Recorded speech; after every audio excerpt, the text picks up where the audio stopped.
Hello friends. This is the Oni Fanfics. How are you all? So we are back with second part on what if had power of DarkBlade and had divine weapon side. But before we begin, be sure to subscribe to our channel and like this video. Now let's begin. People in Konoha were surprised as their most hated person walked in the village. The tall, dark and deadly looking genin walked with a kumonin at his side. Many had started to talk about him being shameless since he was with someone the village didn't like. Nichin, old man. Naruto said as he entered a stand. Welcome back Naruto. Am said with a smile. That's a pretty girl you've brought with you. Tucci said making Naruto look at Yujito. Yujito is a very attractive Kanachi, but she is here because I owe her a meal. Naruto said with a calm voice. Oh then why is she so latched on to you? Am asked with a tease. Yujito had placed her seat so close to Naruto that she was able to lean on him while they sat. The veil-wearing blonde had not noticed until the young cook had brought it up. The Nibi container let out a blush as Naruto studied her behind his veil. She cursed to herself since she couldn't see what his reaction was going to be. It seems to make her happy. Naruto said making a light purring noise came from Yujito. So what will it be? Tucci asked. The usual for me, what would you like Yujito? Naruto asked. Call me Yu-chan. Yujito said with a light blush. She fidgeted a bit thinking that perhaps she was pushing her luck. She stared at Naruto with pleading eyes, hoping she could break the reincarnation of death that sat before her. Don't worry kitten, I don't think he will do anything to make you sad. Nibi said to her host. What would you like Yu-chan? Naruto asked making her blush darken. Her heart fluttered a bit, an experience neither her or the two-tailed had ever experienced. I like him.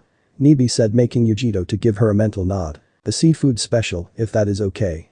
Yujito said while noticing the price. Don't worry about Naruto, he has more than enough to get you whatever you want. Am said with a light laugh as she brought teacups for them. I saw your fight in Iowa, you should be drinking something stronger now. Tucci said before taking Naruto's teacup and putting a sake bottle down. Naruto took it without a care and finished the bottle in one gulp. It's different. Naruto said making Tucci laugh since no visual effect was noticeable. Naruto, how much do you trust these people? Yujito asked with a serious face before Naruto turned to look at her. They are like family to me, I would do anything to make them happy. Naruto said with a serious tone, though his voice didn't change. Naruto, we are very alike. There is something in us that makes us special. Yujito said making Am and Tucci feel uncomfortable. If you are talking about the Baka Kitsune, I already know. Naruto said making the cooks and Yujito look at him in disbelief. Baka Kitsune? Nibi said before laughing. Oh my, the self-proclaimed demon king must be rolling in his cage with anger right now. I can't believe how disrespectful this guy is, looks like karma finally caught up with that. That Baka Kitsune. PBFT Nibi's laugh grew as her words finished. But how? Am said making Naruto look at her. You know? Naruto asked. Everyone Am's age or older knows, but we are not allowed to tell you or anybody about it. Tucci said in his daughter's defense. And yet you accepted me? Naruto said with the sound of disbelief. You're my Itato, nothing will take that away. Am said in a big sister way. We care for you son, nothing this village does will make us stop caring. Tucci said with a smile. I don't know what to say. Naruto said with his voice being broken. It's okay, no matter what people say we are not destined to be alone. Yujito said taking Naruto's hand. How long has this boy been fighting alone? I can't imagine this way of life for my kitten. Nibi thought as she looked at the Scythe user. What's going on? Kakashi said making Ino and Sakura jump. They had followed the two taller blondes to see how they knew each other. Oh that's Kumo's fire cat, I knew they couldn't stop looking at each other during the trip to Iowa, but I didn't expect for something like this to develop. Kakashi said after walking past the embarrassed girls and seeing towards the stand. Sensei, who is that girl? Sakura asked. Her name is Nai Yujito, a very powerful Kanachi, probably as strong as Naruto, maybe stronger. Kakashi said making Sakura look at him in disbelief. Shenro? No one is stronger than Naruto. Not even you sensei. Inner Sakura yelled. Not even Sasu-kun. Sakura thought to her inner persona. Why is she so chummy with Naruto? Ino said since during the months of training with Naruto he never touched her unless it was to deliver a hit. Both grew up under the same circumstances, they know each other's pain and are drawn to each other because of their power. Kakashi said making Sakura feel that unknown yet familiar pain. Don't worry about it, once the Chunin exams are over she is bound to go home. Besides Naruto might be close to her now, but I don't see anything romantic coming from him. Perhaps he has his eyes on a girl from the village. Kakashi said before heading to the stand. It's best you two stop talking about that. Kakashi said since Yujito and Naruto were exchanging stories about their childhood. And why is that?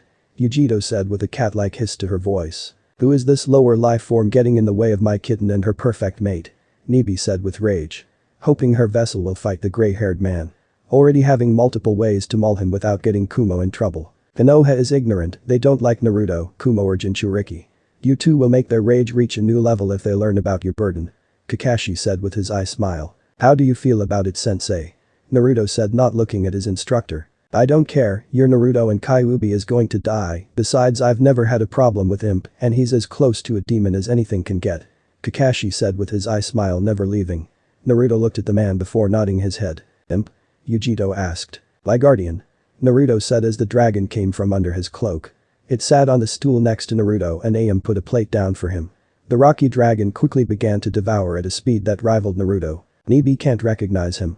Yujito said, making Kakashi chuckle. Imp was made from Naruto's bloodline, no one can understand how it's done, but the little guy didn't exist before. We've looked through all the records in the village and country and have found nothing. But who cares as long as he stays loyal to Naruto? Kakashi said before making an order. How's it going? Sakura said, walking into the stand and sitting next to Imp. We've been fine, and you? Naruto said, making Sakura smile. The whole time Yujito was studying her since she had easily taken all of Naruto's attention. Bored with nothing to do. Sakura said, getting a nod from Naruto. And he no. Kakashi said, making Sakura blush. She went home, she doesn't like him much. Sakura said, making the dragon growl. Who is she? Yujito said in a way that a possessive girlfriend would say to her boyfriend. All noticed it, but Naruto, he had never paid much attention to such things. Plus no one could make him uncomfortable in his mind since he was training to become the strongest. Her name is Haruno Sakura, she is my teammate. Naruto said, making Yujito look Sakura up and down before a smirk grew on her face. Really? Then I guess there is nothing for me to worry about, huh, Naruto-kun? Yujito said before taking Naruto's sake bottle and drinking from the side Naruto had. This made Am and Sakura blush since the blonde Kumo-nin had just had an indirect kiss with the cloaked figure. Then Sakura wondered if the Kumo Kanachi had really kissed him indirectly after considering the silk mask was on him. Shanrao. It was close enough. Inner Sakura yelled in rage. Sakura may not look it, but she is strong and is going to get stronger. Naruto said as he put the bowl in front of him to the side. Would you like something? Naruto said, looking at Sakura. I wouldn't want to impose. Sakura said with a shy voice. It will not be a problem, besides for the last few weeks you have been cooking for me. Naruto said, making Sakura blush as Yujito glared at her. Look out, kitten, this girl wants your mate. She's dangerous, kill her later before she sinks her claws too deep in Kyuubi's kit. Nibi said, making Yujito agree with her, though she had to refrain from killing the bubblegum-haired girl. Ah, so she is the reason I have lost my #1 customer.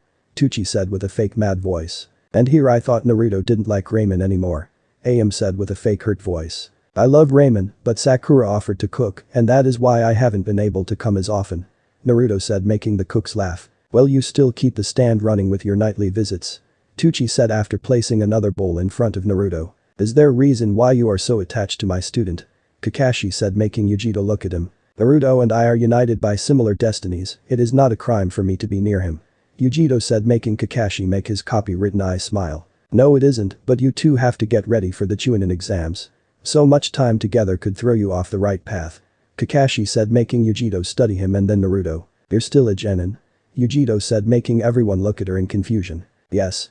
Naruto said, making Yujito get a bit pale. You mean you weren't promoted when you came home? I got promoted, and so did Yuki. Anyone with half a mind could see our skill deserved the rank. Yujito said, making Kakashi feel she was right. Konoha is different, we need more than just strength to lead. Old man Hokage will know when I am ready. Naruto said with a serious tone. You really trust the Hokage? Yujito asked. Everyone in this stand I trust, along with old man Hokage and Gendo-san, are the only ones I can depend on. Naruto said, making Sakura feel bad since he had left out Sasuke. You're like me, I only have my Yamato back home, Killer Bee, his students and Reikage-sama. I also have you and Yuki. Yujito said, making Naruto look at her. You forgot about us. Mizuki said, making everyone look at him, and Haruka. If you ever need us, we will be there. Haruka said as they squeezed into the stand. You're our disciple, Naruto. We entrusted you with our dreams. Mizuki said, making Naruto look at him in confusion. We were the same as you, Naruto. Our parents were lost because of Kyuubi, and we didn't know how to accept it. I became the class clown, I wanted attention, so I did stupid things to get everyone to laugh at me. Haruka said as Naruto looked at him. I wanted everyone to see me as the best shinobi, but I ignored much of my studies. It wasn't until my teammates started to get away that I took life a bit serious. But he had a bloodline and I didn't, everyone forgot about me. No matter what I did, he could always beat me. But you've proven that hard work can beat a genius. We spent so many hours together to help you become as ready as possible, and every day you bring us more pride. Mizuki said with a look of pride. We see you as a little brother, we hope you see us the same way. Haruka said, making Naruto nod his head. I now have a Nichin and 2 Aniki, an imp. Naruto said as the dragon jumped on him to get attention. I've been meaning to ask, but can you understand imp? Am said, making Naruto look at the dragon. In a way, yes, I can feel what he wants to tell me. Naruto said, making imp nod his head. We know he can understand you. Mizuki said, making everyone laugh. The group ate until they could pop before going their separate ways home. I'll see you around. Naruto said as he walked Sakura home. You make sure to get your beauty sleep. Yujito said, making Sakura glare at her since the older girl was latched on Naruto. Shanro? Why doesn't he get her off? Inner Sakura yelled, making the real Sakura feel the same. Take it easy, Naruto. Sakura said with a quiet voice. Do not worry, Sakura, you are strong enough for the Chunin exams. Naruto said, making Sakura gain a smile. She doesn't look that strong. Yujito said before both girls glared at each other. That is the point, Sakura has great inner strength. And those that underestimate her will learn it the hard way. Naruto said, making Sakura glow with confidence before Naruto turned to walk home. So where are you staying? Naruto said as he and Yujito reached the edge of Sakura's hearing range. Your place. Yujito said, making Sakura's mouth drop when Naruto just nodded his head. You don't think much about what people tell you, do you? Yujito said after Naruto led her to his home and opened the door to let her in. Is there a reason why I should? Naruto said, making Yujito smile before she walked towards him. People saw us come in together and it's late, they might take it the wrong way. Yujito said while making circles on Naruto's chest. Your point? Naruto said, making Yujito let out a sigh. You need more human interaction, or maybe you're too logical. Yujito said after remembering all the books he has in shelves. It amazed her that one person could read so much. You don't seem to mind, otherwise you would have said for me to take you to your hotel already. Naruto said, making Yujito step back. I wanted to see how far you are willing to take this. Yujito said, making Naruto look at her. I'm just letting a friend use my guest room so that she can be in a more comfortable place than a shitty hotel room. Naruto said, making Yujito nod her head. The room they gave us was really small. Yujito said as Naruto placed some tea on the coffee table in front of her. Sit here. Yujito said, making Naruto do as he was told. As soon as Naruto sat down, Yujito used his legs as a pillow. I don't get it. Yujito said while looking at Naruto as Imp jumped on the love couch and poked the TV remote to find something he liked. What do you want to know? Naruto said as Yujito took his hand and played with it. Why do you hide? I know things were hard for you, but there is no reason to hide behind that mask. Yujito said while looking at Naruto with eyes he couldn't recognize. This is for battle, also to limit my power. Does it make you feel uncomfortable? I can take it off if you want. Naruto said, reaching to remove his hood and veil. No, when you are ready, I want to be one of the first to see it. Until then I'm happy the way we are. Yujito said as she lowered Naruto's hands and brought it to her face. Naruto didn't know why, but he ran his fingers on her cheek making her smile. We are 2 of 9. Naruto said, making Yujito nod her head. Yet we are alone. This world hates us for what they forced on us. Yujito said while a few tears came from her eyes. You are always welcome here. You don't have to suffer alone. Naruto said, making Yujito look at him. How can you be so strong? Yujito asked. I will become the strongest.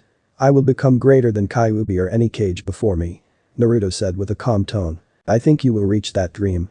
Yujito said with a smile before getting more comfortable on Naruto's lap. It is not a dream, it is my destiny, right imp? Naruto said, making the dragon roar. Where am I in this destiny? Yujito said, making Naruto look at her. I don't know, but you are free to do what you want. Naruto said as he went back to cupping her face making Yujito purr. I wonder if Gaara is alone. Naruto said while Yujito was falling asleep. His seal is faulty and Shukaku has corrupted him. B tried talking to him before but got attacked. His Bijuu's hold is too strong. Yujito said with a sleepy voice. Then I will break it. Naruto said making Yujito purr. Good night Naruto-kun. Yujito said before falling asleep. Sweet dreams Yu-chan. Naruto said before removing his glove and stroking her face making her purr with new strength. A few hours later a knock was at Naruto's door. Come in. Naruto said with a calm voice. The door opened and 3 Kumonin came in. We're here to pick Yujito up. A tan woman with red hair said before they noticed the way Yujito was sleeping on Naruto. You son of a. The shorter male said before finding Naruto's scythe around his neck. Yu-chan is sleeping. Naruto said with a quiet voice. You got sake. Killer B said as he pushed his way through the genin. Naruto nodded his head and pointed at a cabinet. It might be poison since the villagers gave it to me. Naruto said making Killer B laugh. A little poison does the body good. Killer B said before taking multiple bottles and sitting down on the recliner. making his genin look at him in disbelief. You three start cooking something good before Yujiro wakes up. Killer Bee ordered the genin. Do you not find this weird? Naruto said looking at Killer Bee. You mean Yu-chan on your lap? No, I don't, we Jinchuriki need to stick together. Killer Bee said making his three students drop what they were holding. These are Jinchuriki? The three students asked before they saw Killer Bee glare at them. You almost woke Yu-chan up. Naruto said as he placed a hand on Yujito's face making her calm down. Naruto-kun. Yujito said with a sleepy tone as she took Naruto's hand and brought it closer to her chest. Did Yujito tell you everything? Killer Bee asked with a serious face. She had started to say something but never got to it because of interruptions. Naruto said as he used his scythe to masterly lift a bottle of sake and bring it to himself. Where did she left off? Killer Bee asked. She had started to talk about our burden and I responded that I knew about the Baka Kitsune. Naruto said making the genin drop the things they had again. The Hachibi just like the Nibi had laughed at the way Naruto had mocked his Bijuu. Your Bijuu is Kyuubi. The genin said in union but wished they hadn't since Yujito sat up. She looked around and looked at the genin, but instead of attacking them she latched on to Naruto and was now sitting on his lap while purring. Naruto-kun. Yujito said in a sleepy tone before burying her face on his chest. Come home with me. Yujito said before the soft purrs came from her, signaling she was asleep again. Is that what she was supposed to talk about? Naruto said making Killer Bee nod his head. Life is hard for all Jinchuriki, my brother is willing to take all of us in. He is Raikage and there is plenty of places for us to live in Kumo. You should be with your own kind, it's safer and better that way. Killer Bee said getting a nod from Naruto. You are right there is safety in numbers. However there is a message from my parents that I must obtain no matter what. Naruto said with a serious voice. How long will it take for you to obtain this message? Killer Bee said as he drank some sake. I don't know the Hokage has it. I found it when I was little while playing in his office. He said I can have it when I become Jounin. Naruto said making Killer Bee laugh. Then it won't be too long. Killer Bee said with a laugh before he suddenly became serious. You are my cursed brother, but Yu-chan is my Amato. You make her cry and I will kill you. Killer Bee said while unleashing a large amount of yakai along with his killer intent. His genin team had never seen their instructor like this. I understand, but I don't betray those close to me. Yu-chan is kind and honest. I would cut off my own arm before hurting her on purpose. Naruto said making Killer Bee calm down. Good, but if you ever need us you can come to our village for shelter. I know Yu-chan will take you in with open hands. Killer Bee said with a smirk. As I would her, however there is things I must do before being free. Naruto said making Killer Bee nod his head. The conversation between Jinchuriki is really different from what we are used to.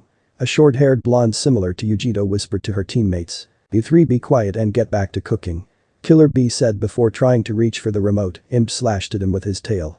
The large tan man looked at Imp with shock. It is his favorite show, you can change it after it is over. Naruto said as Imp was watching a tale of a dragon fighting humans to keep a kingdom safe. The dragon had taken human form and was living with multiple girls. It was an action romance comedy story. Is he a? Killer Bee asked looking at Naruto. The dragon yes, but I don't think they are labeled demons, though he has the skill. Naruto said making Killer Bee nod his head. You take care of Yu-chan Nine-Tail, I got to get these three ready for the exams. Killer Bee said making Naruto nod his head. Dinner is ready. The red-haired Kanachi said before Killer Bee went to eat. Yu-chan it's dinner time. Naruto said making Yujito purr to become filled with a seductive tone. Yeah Naruto-kun eat me all you want. Yujito said making the genin blush as Naruto looked at her in confusion.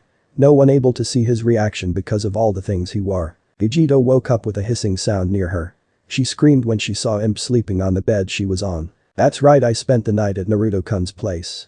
Yujito said as she looked around the room she didn't recognize. To her surprise she found her clothes on the dresser and her travel bag on the countertop in front of the dressing mirror. Stupid Bee always treating his team like slaves. Yujito said before getting a change of clothes and heading into the bathroom. Before she could reach it the door opened and the red-haired genin came out. The public bath is being used by sensei and the nine-tailed genin won't let us use his. The girl said making Yujito raise her eyebrow. Does this mean all of you stayed here? Yujito asked with shock. The couches become beds and there was an extra futon for that idiotic guy. B took one room and you took the other. The girl said making Yujito look at her with a questioning glaze. And Naruto? He stayed in the master bedroom. He should be finishing getting ready since that came out of his room a few minutes ago. The girl said pointing at Imp that was staring at them. Feel free to take all the time you need to get ready, I'll go use Naruto's bath. Yujito said before going to the room that had a Kyuubi on the door. Naruto-kun. Yujito said while knocking on the door. Not so loud. B said coming out of the guest room with only boxers on. What happened to you? Yujito asked as her cursed brother looked like he had picked a fight with his inner demon. She had never seen a hangover affect him so bad. Naruto drank me under the table, he went out earlier to do some light training and get some more food and sake. B said before going back into the room. Yujito watched as Imp stood on his hind legs and turned the handle with one claw. Yujito poked her head in and saw the bathroom door opened and steam come out. She felt a bit unhappy since Naruto came out fully clothed. But the carefree and male way Naruto had apparently grew up in, she had hoped to get a good view of him, since he more than likely he had no shame. Kitten, do you think your mate walks around his house naked when he is alone? Nibi said, making Yujito lick her lips with anticipation before shaking the thoughts out of her head. Can I use your bathroom? Yujito asked with a cutesy voice. Trying her hardest not to imagine what Naruto looked like or him naked with hot water running down his towel-covered body. Naruto nodded his head and Yujito went into the room. He sure likes black a lot. Yujito thought as she walked through the room. I like it, makes him all dangerous and mysterious. Nibi said with excitement, her vessel had a pink fetish during her childhood. The demon cat had worked hard to get rid of that phase from her host. Take as long as you need, I have to go see the Hokage. Make sure the others don't break anything. Naruto said, getting a nod from Yujito. His second sentence was meant for Imp. How long will you take? Yujito said before placing her head on Naruto's chest. It shouldn't be long, you can wait here or I'll find you later. Imp will keep you company. Naruto said as Yujito looked up to him. And you wait for me to get ready? Yujito asked. No, Hokage-sama hardly ever asks me to see him alone unless it is something serious. Naruto said, making Yujito a bit sad. Do not worry, nothing will happen, and if it does I will spike my chakra to get you to come save me. Naruto said, making Yujito smile. This sentence was meant for Imp. Don't take too long. Yujito said before taking her clothes and going into the bathroom. Here is a towel. Naruto said before offering her a dry towel. There is one in here already. Yujito said from the closed door. I just used it. Naruto said before hearing giggling. I know, go or the Hokage might get mad at you. Yujito said, making Naruto leave his apartment. That guy is too trusting, letting us stay in his place. What if one of you set his house on fire, or Sensei clogs his toilet, or Yujito has one of her episodes and scratches all of his furniture? I can use this book. The male genin said before hearing a snarl from a red magma river imp perched on the love seat with magma growing in his mouth. The candy in his mouth dropped before placing the book up and stepping away. That's why he doesn't care about us messing with his stuff, just don't try to steal anything. The young blonde, with a ridiculously fast-growing rack, said before sitting down to make some cereal. Ah Naruto, I heard that some Kumo-nin spent the night with you. The Hokage said while in the council room. Hi, Killer B and Yu-chan are friends, the other three are good people. Naruto said, making the council study him. Why did they spend the night at your place? Shikaku asked. I offered them the room since it was late.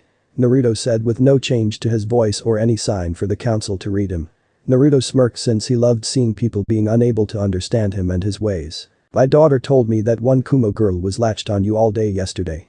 Inoichi said, making Naruto look at him. It makes her happy, how does this concern the council? Naruto said, making a few members be shocked. They began to mumble among themselves. You are important to Konoha, we don't want you being corrupt by outside forces. Danzo said, making Naruto look at him. As long as Konoha does not give me a reason to leave, I won't. This village is my home, I know my duty. Naruto said with a professional tone. Do you? Do you really? You monster. A council member said with venom, making the Hokage glare at him. If you really want a monster, I will find a way to release Kyuubi. That way you can try to get whatever pity revenge you want. Naruto said, making the council look at him with shock. What are you talking about? The Hokage asked. I'm bored of this place seeing me as Kyuubi. Imp has told me that Kyuubi is a fox, and I am an enhanced human because of my statues as Jinchuriki. He has placed seals on me to prevent Kyuubi from reaching me. Naruto said, making everyone in the room look at him with disbelief. You can't be serious. Inoichi asked. I have no reason to lie, my soul is devouring Kyuubi, but I will become the strongest by my own power. Using yakai is not something I want to be known for. Naruto said, making the Hokage sigh. How long have you known? The Hokage asked. A little after the academy started, a woman attacked me calling me a demon and Kyuubi. Imp took care of her. Naruto said with a calm voice. Then you know your place, why you were made. Danzo said, making the Hokage unhappy. I will become the strongest in the world. Hokage-sama said I can become Hokage once I reach that title. Naruto said, making the Hokage smile. No one will accept a monster as Hokage. The civilian said, making a few council members glare at him. You won't have a choice. Naruto said, making everyone look at him with open eyes. They had never been so shocked. They all felt he was the perfect shinobi, he didn't question them or showed signs of hating his home. Even now they felt completely safe with him, some didn't like this feeling of comfort coming from the living vessel. When I am the strongest there will be no one left to challenge me. You can accept me and the protection I offer, or you can see me leave to a place that will appreciate me. The choice is yours. Is there anything else, Hokage-sama? Naruto asked before getting on one knee. The old man sighed. He hated how Naruto would become a tool when he wore his cage hat. No, that is all, Naruto. Good luck on the Chunin exams. The Hokage said before getting a grateful nod from Naruto. The majority of the council also wished him the best in the exams, already knowing he was going to ace it. Most wanted to promote him already, but for the good of the village they would flex his power to the world. Thank you, Hokage-sama and honorable council members, but luck is useless. Me, I refuse to lose to anyone. Naruto said with a powerful tone before leaving the council room. His confident voice brought smiles of pride to those that had seen him grow up. That boy will make an excellent Hokage. Danzo said, shocking everyone in the room. Naruto is powerful, but he is also kind and smart. He will know the best path for the village when it is his time to rule. The Hokage said with pride. But he is a demon. The council member said before Danzo snapped his fingers. Naruto is the only one that is free to talk about his power. Danzo said as Anbu lifted the pale man. Wait, please stop. The man yelled. No one is above the law. Danzo said as the man was taken away. This is strange. Shibi said, making everyone look at him. What is? Sum asked. Naruto was around 5 when he learned the truth, and many times the villagers have done wrongs to him. So why is it he hasn't retaliated? Shibi said, making the council look at him before wondering the same thing. They knew if someone disrespected them, they would do everything in their power to destroy that person. He doesn't see it worth his time.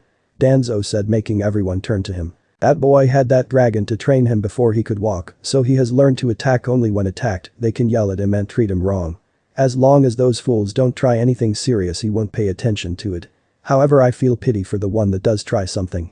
Danzo said with a sinister voice. Danzo is right, Naruto is calm and logical, but even he must have a limit. I have to make sure the village understand that Naruto is delicate.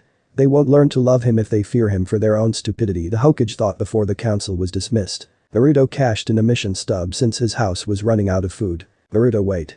The cloaked man turned to the Hokage. Here is some money to pay for the extra guest. I'm going to make this an A-class mission, since Kumo is a country we want to win over. Make sure they are well cared for and happy. The Hokage said, getting a nod from Naruto before the blonde left with his money. The week before the Chunin exam went by rather easy and fast for Naruto. Killer Bin and Yujito would spar with him, and Naruto was amazed at the amount of power they could gain because of their Biju. He could feel something pulling on his mind, but he would knock the feeling away. I don't need Kyuubi.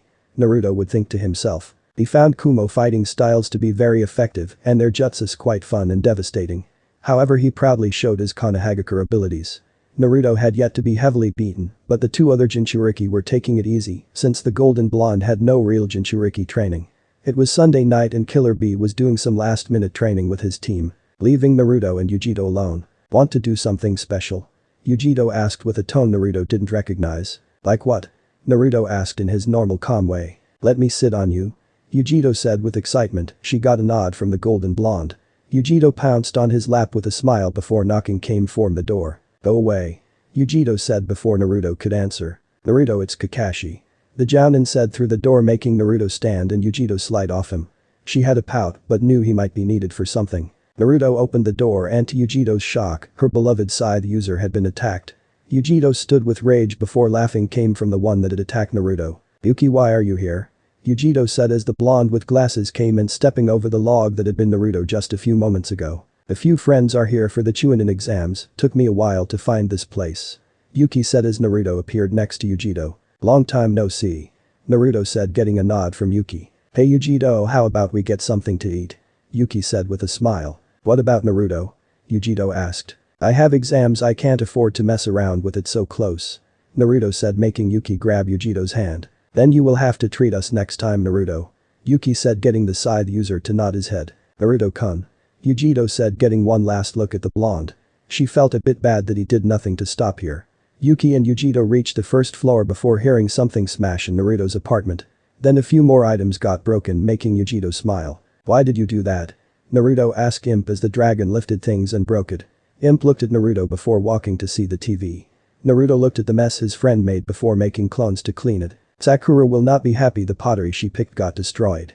Naruto thought before going to sleep. The next day Naruto found that none of the Kumonin had returned to his place. He didn't really care since he was used to being alone, he just wondered where all the silence came from. Imp slid under the cloak while Naruto strapped his Scythe's harness on. He opened the door and stepped out to take the next step to reaching the top. Naruto calmly walked towards his favorite shinobi shop. He saw the girl from a while ago run out, but she apparently didn't notice him. He walked in and Gendo gave him a huge smile. "Long time no see, Naruto." Gendo said, getting a nod from Naruto. "I need enough of these kunai and shuriken to fill 6 more bags." Naruto said, making Gendo get the order. "Naruto, I got a lot of money on you." Gendo said, making Naruto look at him as the blonde opened his cloak and slipped the loose kunai and shuriken into the holders, Impet added to the cloak. "Their first 2 parts of the exam are easy, however it's the last that will give you the most problems." Gendo said, making Naruto look at him. "Go to the Chunin section and pick the jutsus you don't have. I'm not supposed to sell them to Genin, but I know you already are a Chunin considering the fight I saw you in at Iwa." Gendo said, making Naruto nod his head. "Their exams are simple." Naruto said, getting a nod from Gendo. "That it is, but the final round is a fight to the death. Had you fought the Kumo girl or Kirin, you might have died." Gendo said, getting another nod from Naruto. "Did you find the jutsus you like?" Gendo said after Naruto had finished stuffing his cloak with kunai and shuriken. The blonde then spent 20 minutes reading the jutsus he was going to be allowed to buy. Naruto set down 30 jutsus, which was almost all the jutsus available in the section. "That will be 50,000. Gendo said, making Naruto pay. "That's a lot of money you threw out considering the other 40 you just spent." Gendo said, making Naruto seal his new jutsus, except for one of the earth he started to read. "Okajima gave me money to take care of a few guests, but they didn't need it, so I kept it." Naruto said, making Gendo laugh. "Make sure to reach the top." Gendo said, getting a nod from Naruto. "I won't lose, I plan to become the strongest after all." Naruto said, getting another laugh from Gendo. "That boy has 8 sets of kunai and shuriken on him and enough jutsus to take on an army. That boy is going to be a blowout. I made a bit of money in Iwa since no believed he was going to pass the first round." Gendo said as Naruto left his sight. Naruto used his custom Shushin to appear at the front of the academy. "Ready?" Naruto said, making his team jump since they hadn't seen him appear behind them. "We almost left without you." Sasuke said with a smirk. "I doubt that." Naruto said as his teammates walked by one of his sides. "I've learned a lot of genjutsus and done a lot of training." Sakura said with confidence. "If those scrolls are right, then we have nothing to worry about." Naruto said while reading the earth scroll he just bought. "There's a genjutsu on this floor." Sakura said as they climbed the stairs. Sasuke looked at Sakura and wondered how much she had changed. She had stopped following him, so they hadn't spent much time together except for morning training. There was not much change to her outfit except that she had red scale-like arm and shin guards. They had been made by Imp and doubled as weights. She also had gloves with a Sakura petal on the back of her hand, also made by the dragon. Naruto had learned her birthday had passed while they were teammates and helped the dragon make the gifts. "Remember what Imp told you about your gear?" Naruto said as they came upon the group. "I will." "Sasuke, do you want the honors?" Sakura said, making her crush grow a smirk. "It would be my pleasure, Sakura." Sasuke said with a normal tone. "Step aside." Sasuke said, making everyone in front of them look at them. "That's more like it." Sasuke said with his Sharingan active, while Sakura adjusted her gloves and Naruto took up the rear with his side looking like it wanted blood. Many genin did as they were told since the team's air of power made them fill with fear. Most of it came from Naruto. "Do you think we are going to let you through like that?" A genin said while in front of the fake door to the fake room. The genin didn't need to go in. "The Chunin exams are real tough." His partner added. "We know, but your genjutsu is preventing us from going forward." Sasuke said before Sakura snapped her fingers and the jutsu broke apart. Shocking many at how easy she did it. "You have gotten a lot better at breaking the illusions." Naruto said, making Sakura smile. "I don't want to depend on you two anymore." Sakura said, getting a nod from Naruto and a smirk from Sasuke. "Step aside before Sakura shows you a real genjutsu." Sasuke said, making Naruto remember something. "I have something for you." Naruto said, bringing out 3 scrolls. "What is this?" Sakura asked. "New genjutsus, just got them today." Naruto said, making Sakura excited. "These are?" Sakura said, making Naruto nod his head. "How did you get such high-level things?" Sakura asked. "Very carefully." Naruto said while Sasuke threw a kick to the nin in front of him. Before anyone could react, Naruto slashed his scythe into the ground near Sasuke, preventing Mini Guy from interfering in the fight. It is not considered honorable to jump into a fight when a winner is not declared. "You bring shame to our village." Naruto said, making Mini Guy look broken. "You're that guy my dad says is his top customer." A girl with a pink shirt and green pants said as Naruto lifted his scythe. Sasuke had kicked off the genin and stood next to his team. "Probably." Naruto said before putting his weapon up. "We're wasting time." Sakura said, making her team move forward. "Wait, what is your names?" A Hyuga said, standing in front of Sasuke. "You don't need to know that. Not now at least." Naruto said before Sasuke could say anything.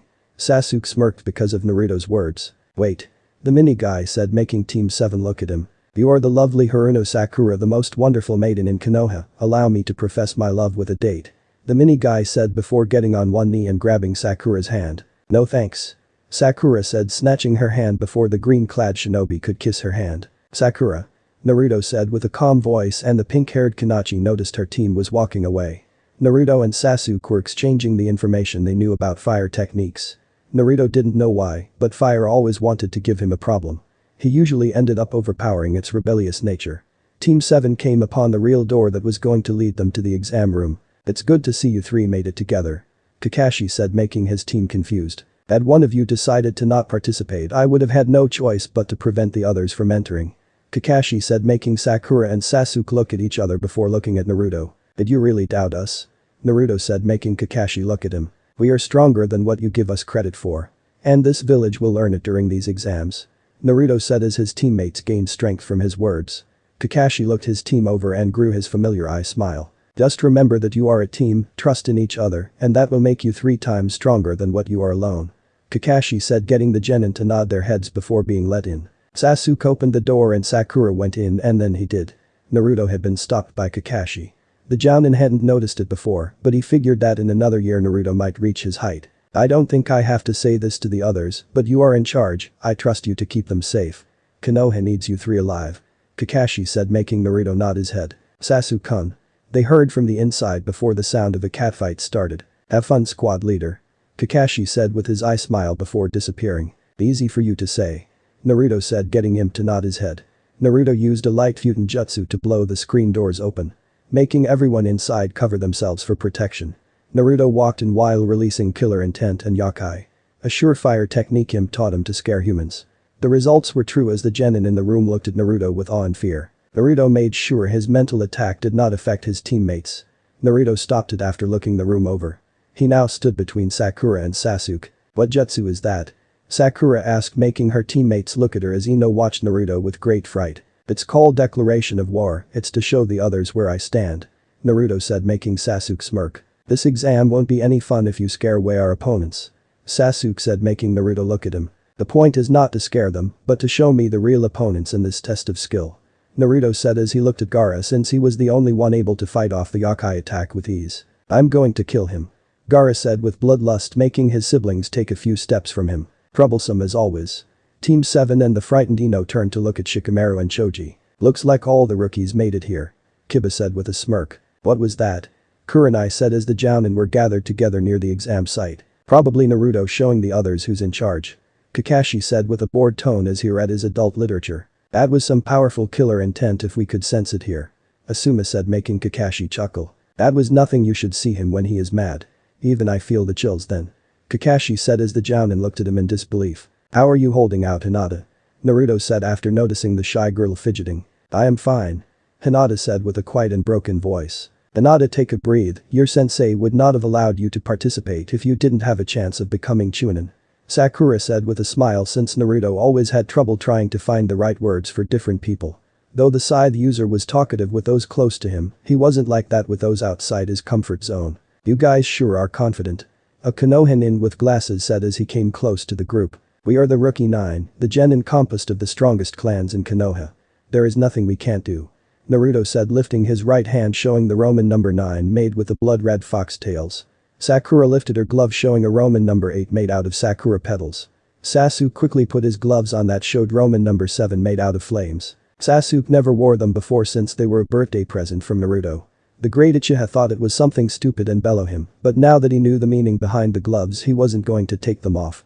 Hinata shyly lifted her hands from her jacket showing gloves with the number 6 made out of lightning. Her teammates stood looking at her in shock. Ino felt left out since the gloves she got from Naruto she threw in the trash after meeting Imp. Where did you get those? Kiba said, feeling left out. Naruto-kun. Hinata said with a shy voice, making Sasuke and Sakura look at the Scythe user. Troublesome. Shikamaru said before Naruto dug through a pocket. These were meant to be birthday presents for those that graduated with me. Naruto said as he brought out 5 more pair of gloves, they were wrapped as presents with their owner's name. You are going to have to earn yours back, Ino. Sakura said before Ino could take the number 2 made of water. The platinum blonde glared at her rival. Imp found them in the trash, you shouldn't even get the chance of wearing this again. But Rookie 8 doesn't sound right. Sakura said before tucking Ino's gloves away. These are sweet. Kiba said as he put on the gloves with the number 1, it was made out of bones. I am honored. Shino said putting on the gloves with number 4 made of his clan's bugs. This is a sign of friendship and power. I won't let anyone else wear that number. Naruto said as Choji looked at his gloves. Thank you. Choji said as he put the number 3 on that was made out of rocks. You put a lot of thought behind these, didn't you? Shikamaru said as he put his gloves on. He had the only white pair, but the reason was because his number 5 was made out of darkness representing his shadows. Ino glared at Sakura for taking her gloves. The pink-haired girl jumped with an eek as Naruto dug through her pouch and brought out the gloves. She has learned her lesson. Naruto said as Sakura blushed. Ino took the box with hesitation and put them on while the others looked at her. Rookie 9, thanks for the data. The glasses-wearing nin said, making the genin look at him. Data? Sasuke asked as the genin made seals. Yes, for my ninja info cards. I'm Kabuto, by the way. The nin said with a smile as he lifted a blank card at them. A flash of light came from the card before it was filled with a picture of the 9 genin. Standing in a battle pose while showing their gloves. The genin couldn't deny the fact that they looked extremely deadly. On the bottom of their picture there was the numbers showing their names. I should be in the center since I'm number 1. Kiba said, making the genin look at him. Naruto is taller, with him being anywhere else it will make the picture wrong. Ino said, using her superior fashion sense to make her point. But why is Sakura-san and Sasuke next to him? Ino and Shino are taller than them.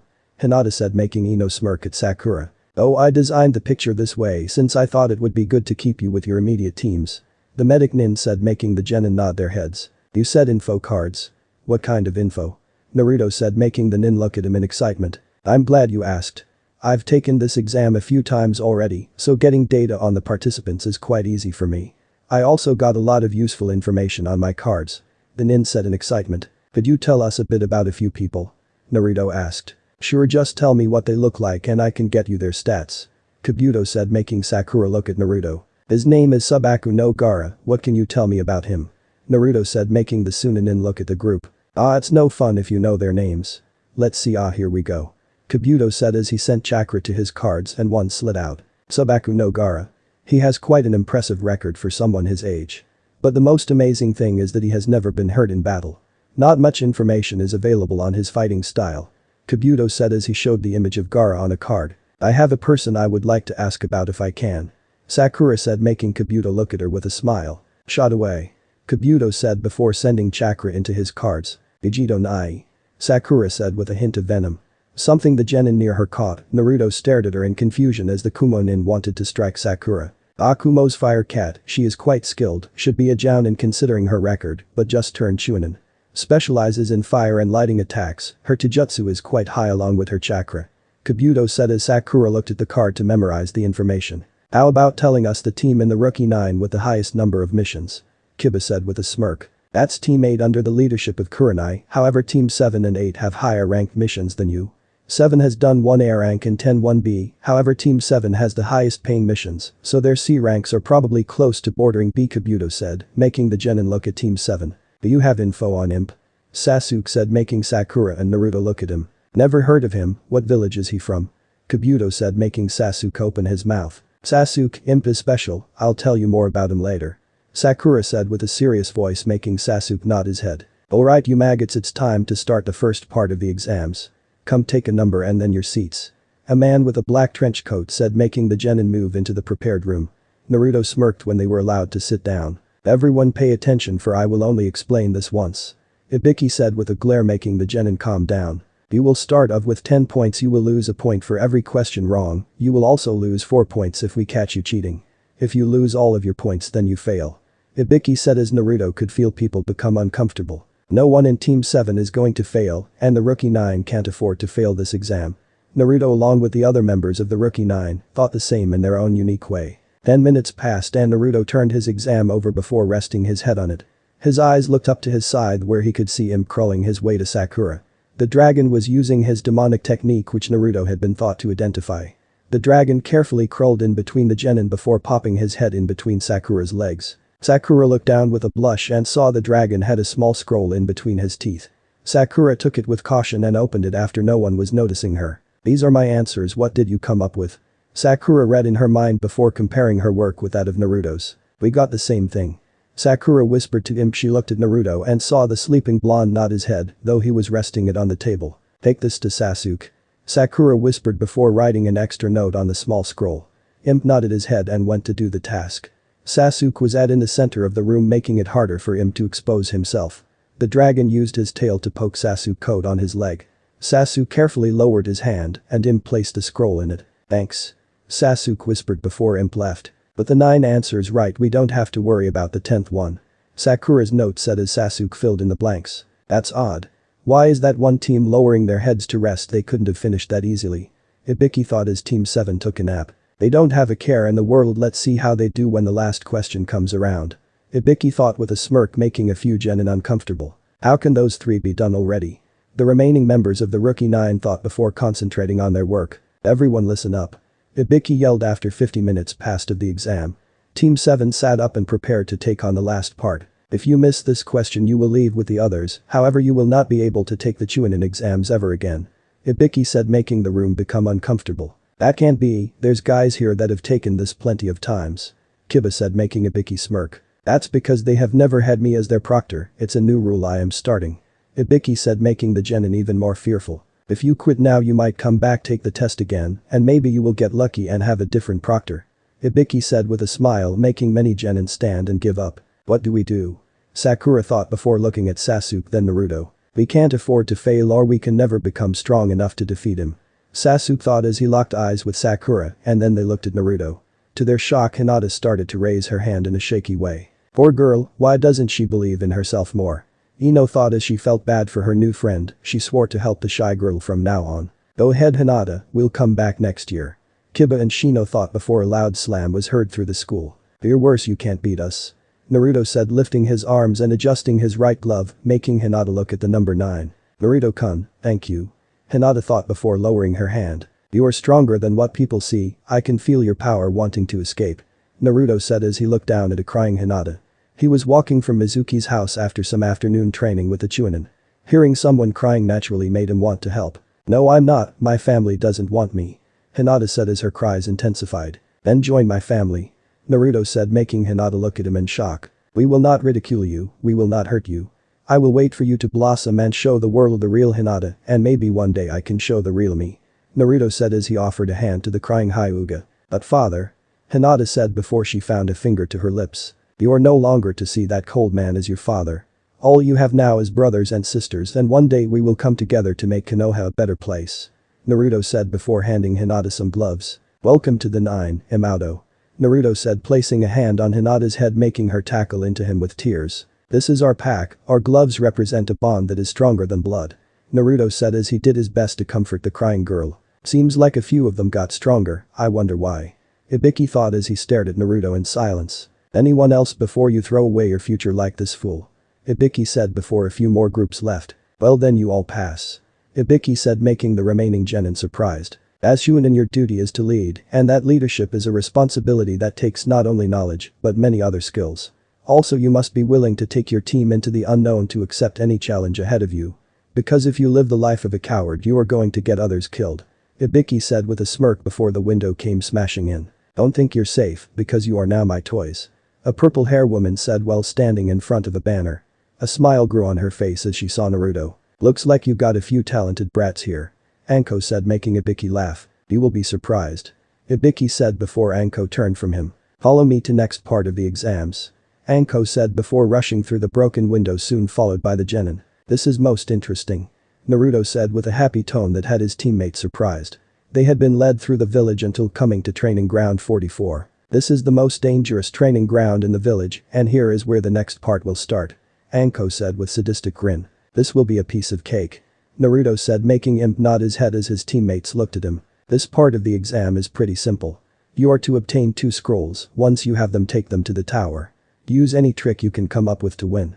You have 5 days to succeed. However, because of the nature of this exam we need you to sign these waivers saying we are not responsible if you die. Anko said, lifting a document. If you refuse to sign we cannot allow you to participate. You have 10 minutes to decide it. Anko said with a sadistic grin. What a waste of time. Naruto said as he signed his waiver as soon as he got it. Sasuke and Sakura did as well, and they were the first team to go to the stand to get their scroll. You sure have balls. Anko said as she entered the stand. Konoha does not need cowards. Naruto said as he handed his team waivers. We know our limit and this won't reach it. Sasuke said with a smirk. We might be genin, but together we are unstoppable. Sakura said making the female jounin smile. Do it. Anko said making the Chunin nod his head. To Team 7's surprise they were handed 2 scrolls. Many times genin forget that this is a team test, all they care about at this point is showing how strong they are. However, you 3 are showing the legendary spirit of teamwork Team 7 has always been famous for. Anko said with a smirk. We've never heard about that. Sasuke said making Anko's smile grow. The first Team 7 was the Hokage and his 2 advisors he has now, then it was the Sannin 3 powerful shinobi that became legends, followed by the team the Yondaime belonged to. Then the team the Yondaime made which included the Hada Kakashi. All of them were strong on their own, but when fighting together their power was legendary. The Sannin gained their title by surviving as a team against Hanzo the Salamander. Anko said making the genin feel some pressure. Now you got 2 scrolls for being confident and showing true teamwork, but you are going to have to take the longer and more dangerous gate to reach the castle in the center. Anko said with a smirk. Let's go, if we wait any longer it's only going to make things harder for us. Sakura said taking the lead for once. Naruto and Sasuke followed Sakura as a Chunin lead them to the gate they had to use. 866, you 3 be careful. The Chunin said as they waited to start. I'll take 1 scroll, who wants the second one? Naruto said as he took a scroll from Sasuke. I'll take it. Sakura said making her team look at her. I'm the weakest and Sasuke can't afford to be distracted by carrying the scroll. I'll be more helpful as support. Sakura said making her teammates nod their heads. When this is over we are going to have to make sure you learn to stand next to us. Sasuke said before they heard the signal to start. Team 7 rushed in at full speed. This area is heavily infected with wild tigers and man-eating bugs. The higher we are the safer we will be. Naruto said as they ran up a tree to use the branches to travel. How long until we reach the center? Sasuke asked. It's going to be a while, when I was younger I used to hunt in here a lot. I know the safest path by heart. Naruto said before stopping. What is it? Sakura asked as Naruto turned to them. This mission is about keeping the scrolls and arriving safely to the tower, right?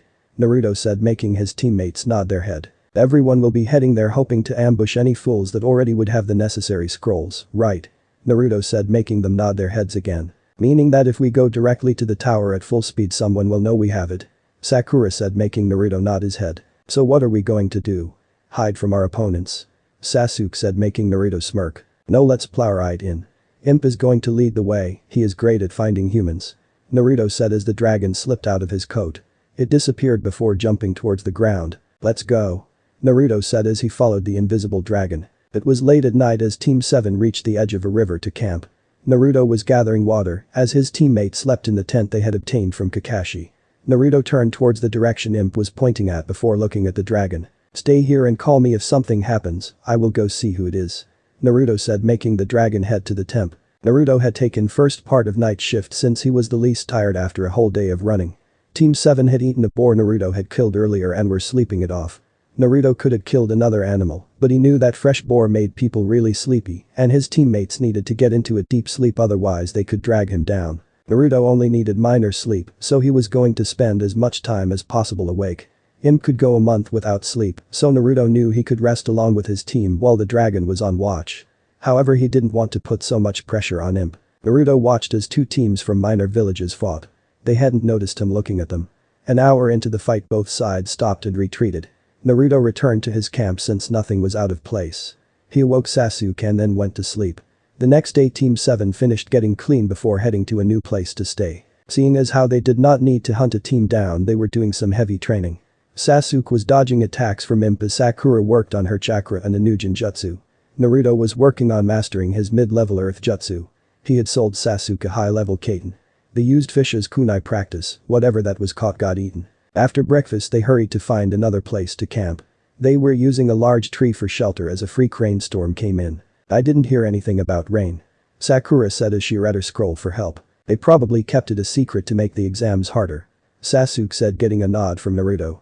To their shock Naruto went into the water. You're going to get wet. Sakura said before lightning showed in the distance and was getting closer. It's more dangerous if we stay here. Looks like we have to move.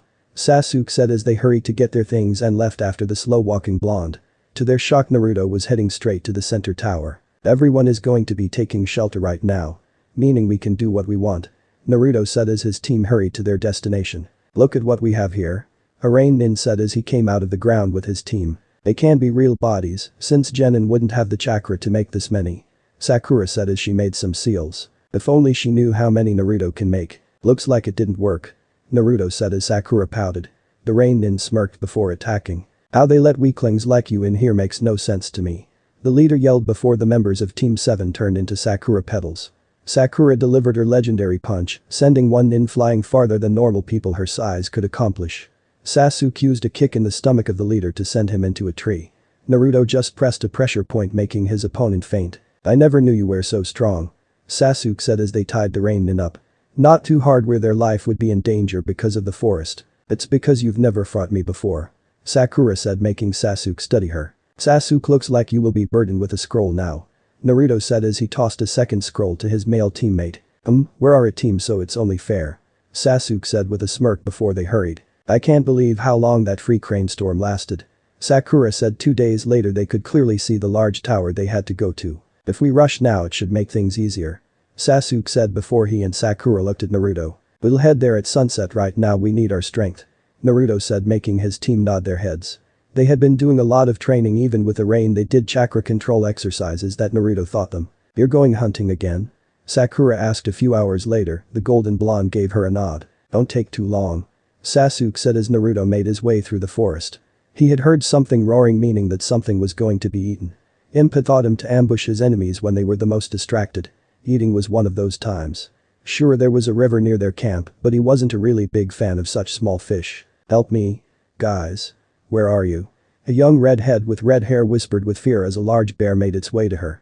It released a massive roar as it swung its mighty paw at her. She clutched her team's scroll as she looked at her death. She knew she wasn't strong, or the sexiest or the coolest, but she just wanted to fight Mr. Right. Someone that was everything she wanted yet kind and loving, someone that would treasure her all her life. The glasses-wearing girl wanted to scream had her surroundings suddenly slowed down. Her eyes grew as that scary black loving shinobi she had seen in the beginning appeared. He was flying in the air with his scythe drawn. With one majestic and powerful swipe, he beheaded the massive bear. If that was not shocking enough he kicked the head several meters away before turning in the air. Using his suddenly momentum, he charged chakra to his scythe before making a vertical slash at the body. Her eyes grew in disbelief as the bear's body was split in half. Naruto landed on his feet with his back to the young Kanachi, glided down before landing on his shoulder, before a spray of blood covered them both. The fast-moving and severed body then landed on different side of the large tree behind them. The grass nin looked at Naruto with great awe and fear as he stood without a care in the world. She could feel that taking down such a large and powerful opponent was a simple task for him. Thank. The teen tried to show her appreciation, but she and Naruto had suddenly gotten drenched in water. What? How did that happen? The redhead said after the water finished soaking them. She closed her eyes as a strong and warm wind came to dry them. Clean up jutsu. Naruto said before walking away. Wait. The teen said as she rushed to his side. Thank you. I owe you my life. She said with a blush. Naruto stared her a few moments and nodded his head. To her shock he went and began to cut off pieces of meat from the large beast with his scythe. You're going to eat him? The Kanachi asked only to get another nod. Shouldn't we hurry out of here? I mean other animals will be drawn because of the smell of blood. The girl said with fright. Imp and Naruto looked at each other before shrugging their shoulders. It's going to get really dangerous, I won't make it far. Think Karen think. The red thought to herself. I know, you're a genius. How can I travel with you at least until we reach the tower? My team has an extra scroll, but they went to find the other team we got sent with. Karen said as she heard animals closing in. Naruto stood and made his way to her. She wanted to hide thinking he was going to hurt her. She closed her eyes when Naruto suddenly made a move towards her. She turned to the sound of something hitting the ground. She jumped when she saw a large centipede had tried to attack her. With a few swift moves Naruto cut the beast into 4 pieces. Naruto did a quick spin making the bug's blood fly off his side before placing it on his harness. Then quickly climbed his shoulder before they made their way back to camp. Oh I don't got time to be standing here stupefied. Karen thought before running after Naruto. Meanwhile 10 minutes earlier with Team 7. What the hell was that Sakura? Sasuke said when they had suddenly seen a vicious and bloody vision of their deaths. It was a Jinjutsu. That shinobi must have cast it the moment we saw her. Sakura said while breathing hard. I'm surprised you were able to break out much less help Sasuke-kun. The grass nin said with a dark smile. We need to get away from this freak now inner Sakura yelled. She saved me? I can't believe it happened or the fact it doesn't really affect me. Wait if she's this good then she can help me counter Itachi. Sasuke thought before turning to the long-haired nin. Now then let's play. The evil nin said as the two genin charged him. Naruto didn't like the scene that he had returned to. Karen was very frightened. She watched as the two genin were dominated by her fellow shinobi. She was never this good. Oh crap, he's going to kill me. Karen thought as she sensed Naruto release killing intent. She closed hoping her death was going to be quick. Naruto. Sakura yelled when she saw him suddenly appear in front of Sasuke. The grass nin had stretched its neck hoping to bite or crush, only to sink its fangs into Naruto's forearm. The Scythe master grabbed the back of the nin's head before turning with all of his might and slamming the body on a large boulder. Impossible. My curse seal should have taken effect.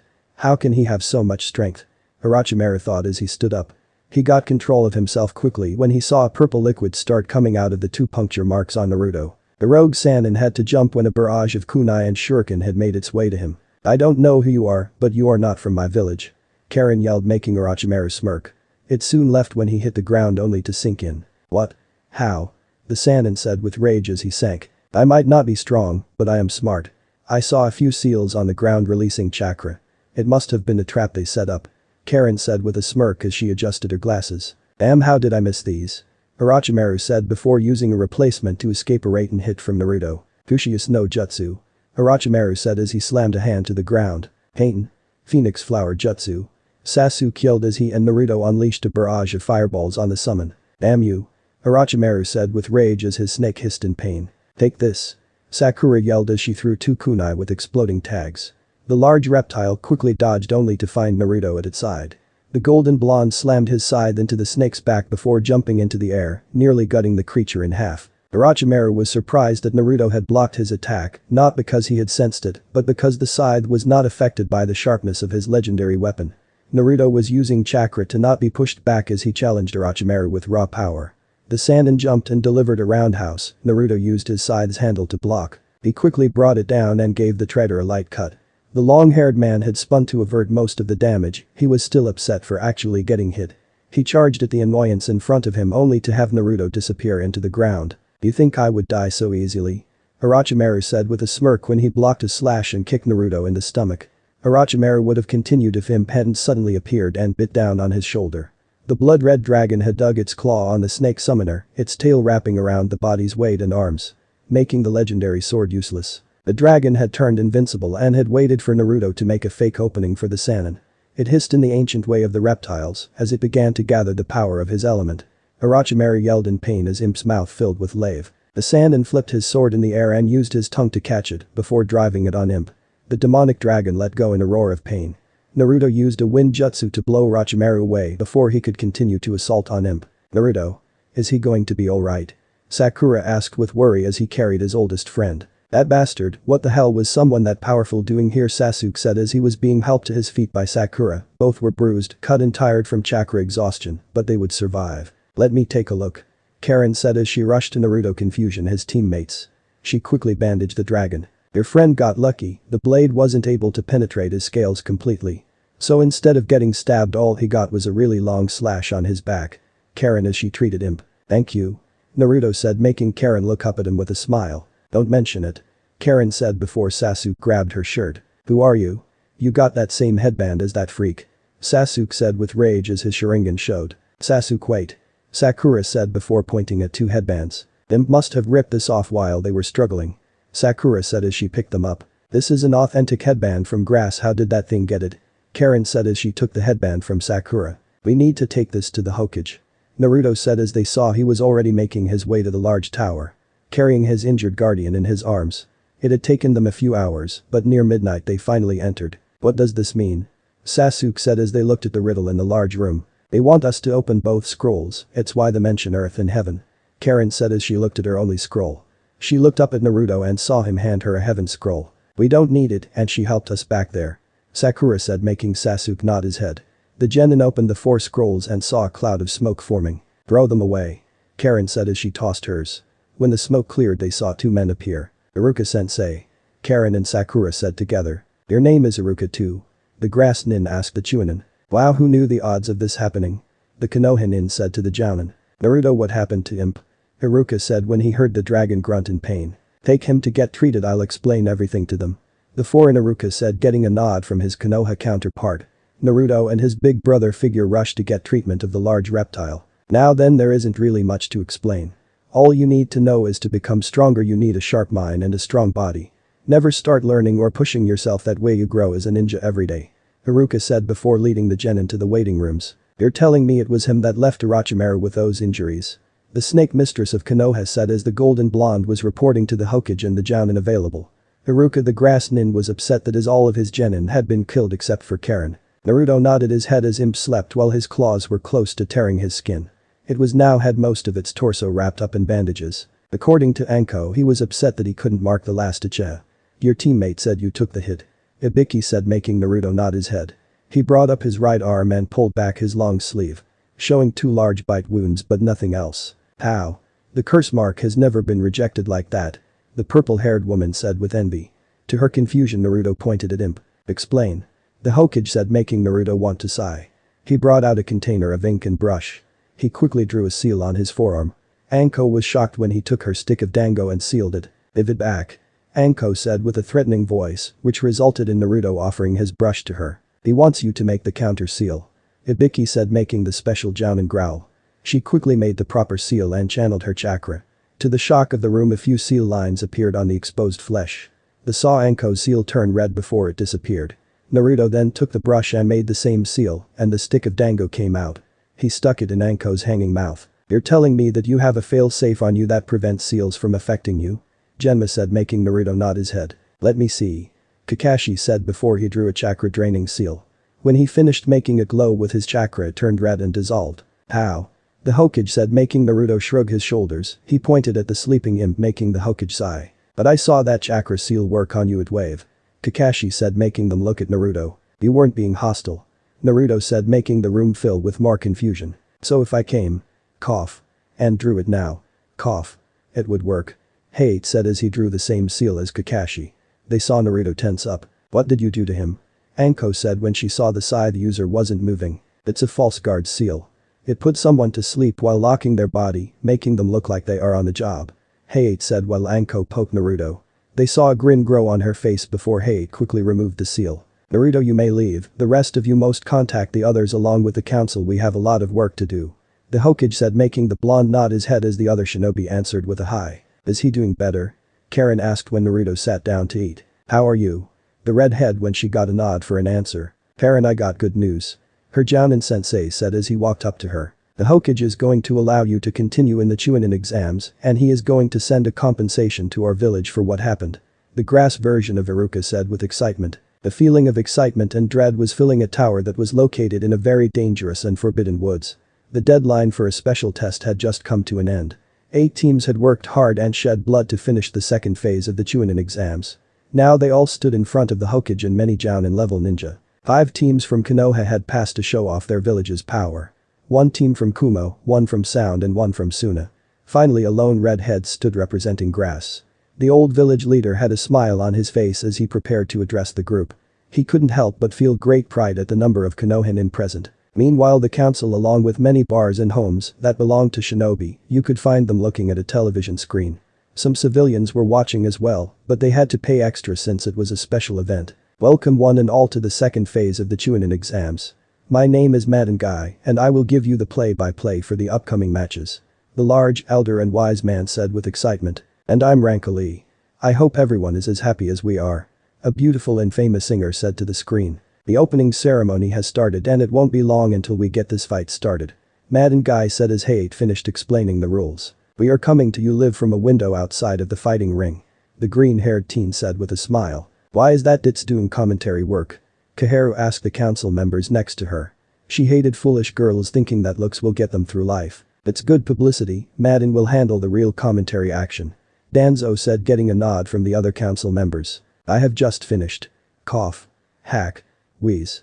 Explaining the rules. Cough. To you. Cough. Cough. Cough. If any of you wish to leave, now will be the time. Hate said only to get Kabuto to leave. Well then, we will now begin with the preliminaries due to the fact that there is too many of you. Hate said, shocking the genin. We have very important people showing up for the finals and they cannot afford to waste too much time.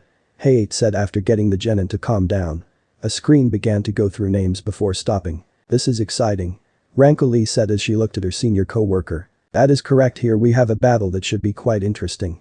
On one side we have a senior genin that has many missions under his belt. On the other we have a young prodigy that Konoha has invested much time and effort into his growth. Madden said as Sasuke walked from his team to meet his opponent. Will he be alright? Your team did take quite the beating. Karen asked as she stood next to Naruto. She was the only foreign nin next to the side full of Konoha shinobi. Of course Grass was an ally longer than Suna, meaning it wasn't too weird to see her there. Since her arrival to the tower she had yet to leave Naruto's side.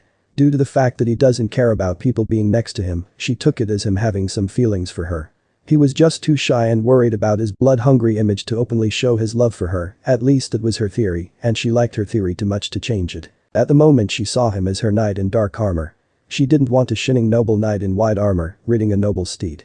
No, she was developing feelings for the Black Knight soaked in the blood of his enemies while lowering from the heavens on his destructive dragon. Naruto had blown her mind away when he first burst into the room during the first part of the Chunin exams. Growing up in grass country she had never truly met someone using confidence and chakra like the Scythe user. It was mainly due to the fact that her village was nothing more than a support village for Konoha. Even though its leaders feared the fact they were harboring a fugitive from the powerful village. She wondered why they didn't just turn him in, the reward would be great and they would earn more of Konoha's respect. Karen's whole life was full of cowards and weaklings. Now she had met someone that not only had power but was kind.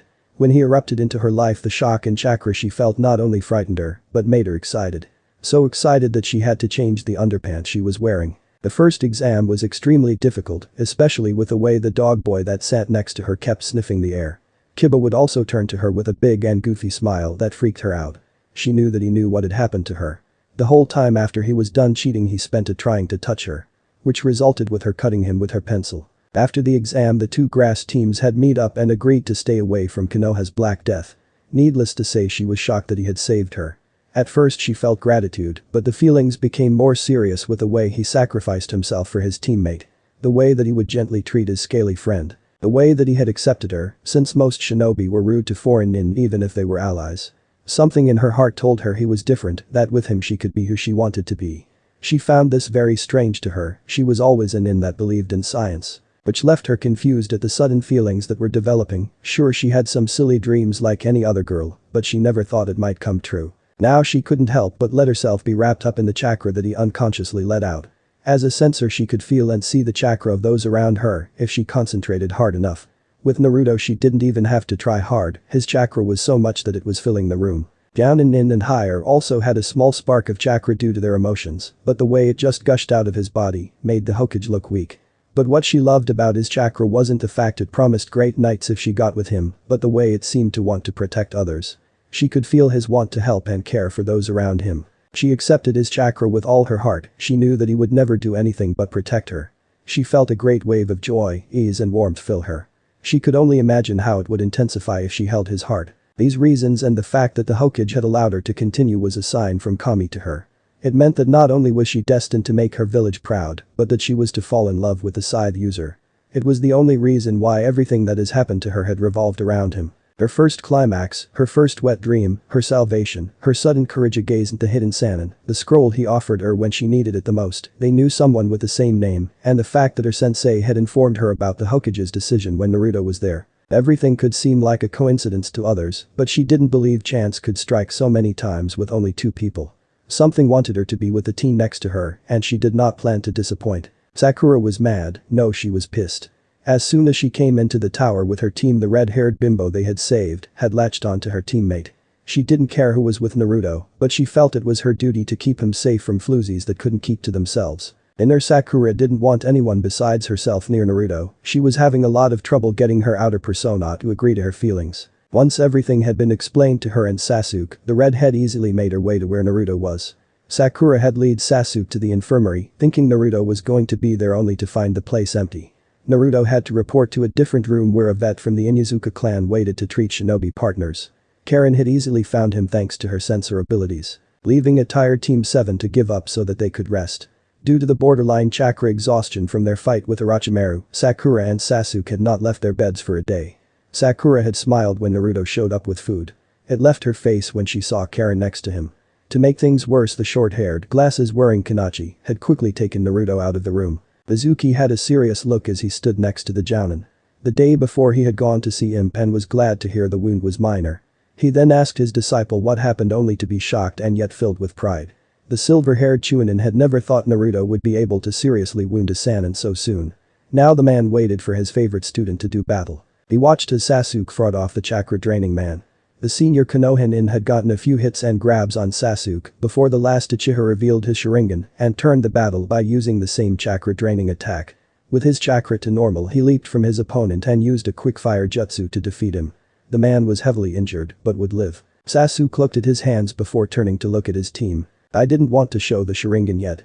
I don't care if my team knew I could do it, but now my enemies will be ready. Sasuke thought as he was declared the winner. It's amazing he knew the same move as his opponent.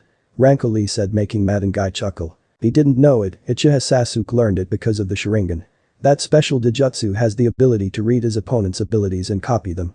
Though there is some limitations.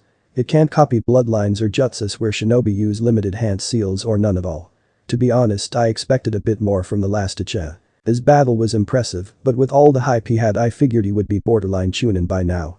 Madangai said before the next match started. Needless to say, his words upset many in Konoha. Especially those in the council that had openly favored the raven-haired boy. How are you feeling? Kakashi asked as he saw his student walk up to him. Slow, my body still hurts from fighting that freak. I couldn't fight at 100%. Sasuke said with a hint of rage. How powerful were you? Kakashi asked as the Konoha looked at them. 50 maybe 60% at the max. I'm not completely sure. Sasuke said, making Kakashi nod his head. Oh look, the next match is going to start. And it finished. Karen said as she saw Kankuro tricked a Konoha into getting crushed by his puppet. Sasuke's fight must have triggered something with the foreign nin. Kakashi said, making the Konoha look at him. What do you mean, sensei? Sakura asked. They're pissed off. Karen said, making Sakura look at her. Why? The pink-haired Kanachi asked the red. It's because your village went and flexed the power of the Uchiha clan. Also, since he fought a fellow leaf nin, they think that he might have purposely thrown the fight. Karen said, shocking those from Konoha. We wouldn't do that. Sakura said in the defense of her village and people. Maybe, but they don't know that. All they know is that the preliminary started with the last member of a very prestigious clan, and he won with his opponent using the same move over and over again.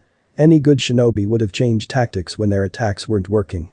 Karen said, making Sakura speechless. Yamanaka Ino vs Samui of Kumo. Hey, said before coughing. The platinum-haired Yamanaka had a big smile as she walked past Team 7 to reach the stairs. Just you wait, Sasuke-kun, I'm going to the finals with you. Ino said before hearing Naruto cough. She saw him pointing to the other side of the arena. Ino paled a bit as she saw her opponent. Samui was a beauty, and Ino couldn't help but feel that the older team before her was easily better than her. Especially with her large rack making Ino's chest look like mosquito bites. She won't win. Karen said, upsetting the Konoha near her. She felt the rage and instantly got closer to Naruto for protection. The lone act confused those around her enough that their rage vanished. Especially since she had grabbed onto his arm, making the Scythe user look at his fellow nin. I hate to say it, but you are right. Naruto said, shocking those he grew up with. Ino has a lot of potential, but her mind is clouded. At the moment she is the weakest link of the rookie 9. I had hoped she would have gone against anybody but the Kumo nins. Naruto said with a serious, yet his voice had a bit of sadness. I wanted the rookie 9 to all head to the finals, it would have been a great gift from Kami had it happened. Naruto said, making those around him confused. However, there is many here that could have caused your group problems. Karen said, making Naruto nod his head. Though we may look it, not all of us are as weak as what we may seem during first glance. With proper training Ino might have been able to fight the Kumo nin, but she would have still fallen to the hands of that blonde. Sand, Kumo and Guy's team are the most dangerous to us at the moment. Naruto said, making Karen nod her head. I could tell, their chakra is far greater than many in your group. Their confidence isn't there for no reason. With you leading them, then it won't matter if your group takes a few blows in the beginning. Karen said, making Naruto sigh. I know. Naruto said as he saw Ino get into the basic academy stance she knew. Begin.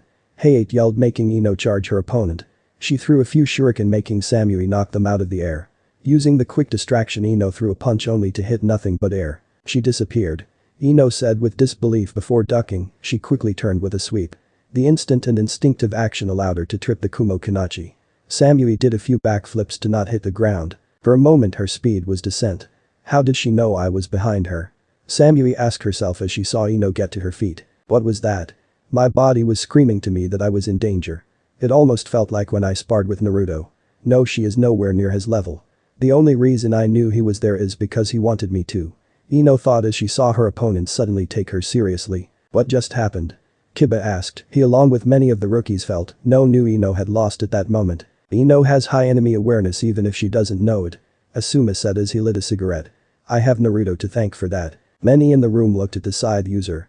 Ino drew a kunai as she took a moment to think what was the best course of action in defeating her opponent. She was going over her skills and physical abilities and was cursing herself. How did she do that? Rankoli asked. What first happened was that the younger girl was distracted. It is never good to go into battle and not focus on what is in front of you. Madden Guy said as he replayed the footage while a small square showed what was going on. Which at the moment wasn't much. Using such a reckless attack left the young Yamanaka open, however she seems to have some sort of real training. How do you know that? Rankoli asked. Her instincts, watch her face in slow motion. She was clearly shocked, but when danger came she was able to react.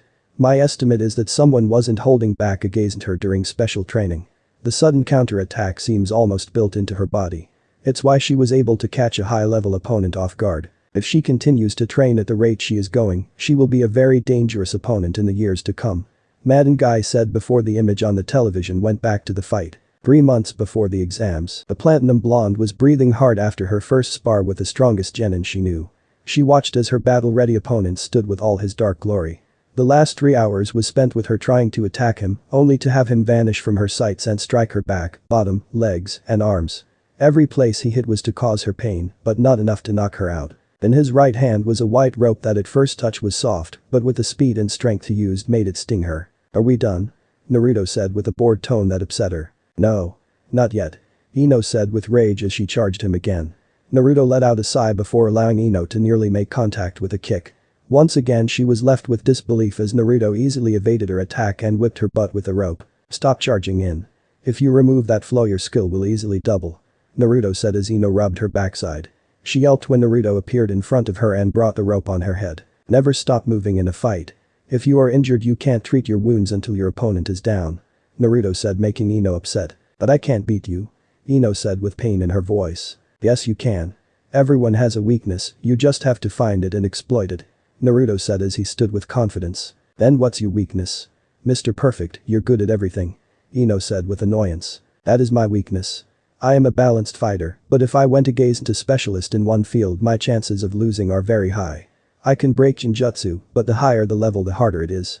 I might have basic knowledge with all of the elemental types, but a master in his or her field could overpower my techniques, especially if they use a high-level jutsu. Naruto said, making Ino look at him with disbelief. Then why don't you get higher-level jutsus? Sasuke-kun does it all the time. Ino said, making Naruto shake his head. Don't compare me with Sasuke, in fact don't compare anybody with anyone else. Doing that will make your fights harder. You can use similarities to help fight, but don't think that one move or combination is good enough for everyone. Naruto said, making Ino nod her head. Iruka-sensei has never approved on how quickly Sasuke learns his jutsus. Why? Ino asked. She would have loved to have half as many techniques as her crush. He hasn't mastered them. Naruto said, making Ino confused. Knowing a jutsu and using it is not how one masters a technique. It takes many months of practice to learn what you can truly do. For example, Shushin. I can make it to the tower with one jump with ease, but if I take you with me it takes 3 times the chakra. Also by limiting the jump and not caring about where I land I can use it with almost no chakra drain to my body. Naruto said before vanishing and appearing behind Ino and whipping her butt again. The problem I noticed with the academy and you is that you focus too much on what is in front of you. However it is how you were trained. There is no doubt in my mind that your father has trained you to make a Neo-Ino Shikacho team. Naruto said, making Ino blush and nod her head. There is nothing wrong with that, except if you are caught in a situation where you are all alone. Just as you are right now. Naruto said before vanishing in a black cloud of smoke and hitting Ino's hand with the rope. When doing one-on-one battles you have to look at not just your opponent, but watch your own back, sides, top and the ground. A shinobi can appear from anywhere the same as with attacks, unless you are able to anticipate such moves you will die in battle. Naruto said, making Ino a bit frightened. Then how do I get stronger? We train. As long as you are willing to fight at my side and do your best, I will never give up on you. You will be trained by those around you to take down a single opponent. I will teach your body how to survive against a group. Naruto said before he made 6 air clones. Where are you going? Ino asked as Naruto began to walk away. I'm going to get help in finding something to make you unique. Naruto said before using Shushin to vanish. Ino gulped as the clones twirled the rope in their hands. For 3 months I trained with him on Sunday. He never held back and always encouraged me. And how did I show my appreciation? By leaving because of Imp. I'm such a fool. Ino thought with sadness as she circled Samui. The Kumo blonde was standing ready to act. She changed, or was everything earlier just an act to catch me off guard? Samui thought as Ino wasn't closing in the gap between them. I owe Naruto a lot, as soon as this is over I'm going to beg him to take me back. Wait, that came out wrong. Ino thought before rushing forward with the kunai. Samui threw a few, and Ino countered with the same amount. The busty blonde vanished from Ino's sights. The female Yamanaka could feel chakra appear behind her. Samui had drawn the blade at her waist to cripple her opponent. The room was left in shock when Ino suddenly vanished. Inpo. Dakujiri. Ino mentally yelled as she released a cloud of smoke on Samui. Ino had used her weak shushin to appear in the air. Shit. Samui thought as she covered her mouth. Hopefully my Naruto trap works on her. Ino thought as she brought out 4 tags from her pouch. They had exploding tags, she threw them at the 4 corners of her poisonous cloud. She had Samui safely trapped. What is she doing? Sakura asked with awe. She had never thought Ino would show such explosive skills. I honestly don't know. Naruto said as he smiled behind his veil. Damn it Samui, get out of there. A red-haired Kumonin said as she saw no sign of her teammate outside of the cloud of poison. Concentrate. Concentrate. Ino thought as she slowly made seals. Her chest expanded as her energy was gathering. She could feel the power of her attack forming ready to unleash. To those watching it looked like she was going to throw up. Suiton. Tepidama.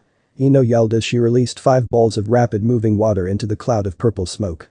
A yell of pain came before 2 impacts blasted the poison away. Her jutsu made her fly back and land on the ground. Now. Ino yelled as she made hand seals to trigger her tags. She froze for a moment as a wave of exhaustion hit her. I don't want you using any of your Suiton jutsus unless there is a source of water near you.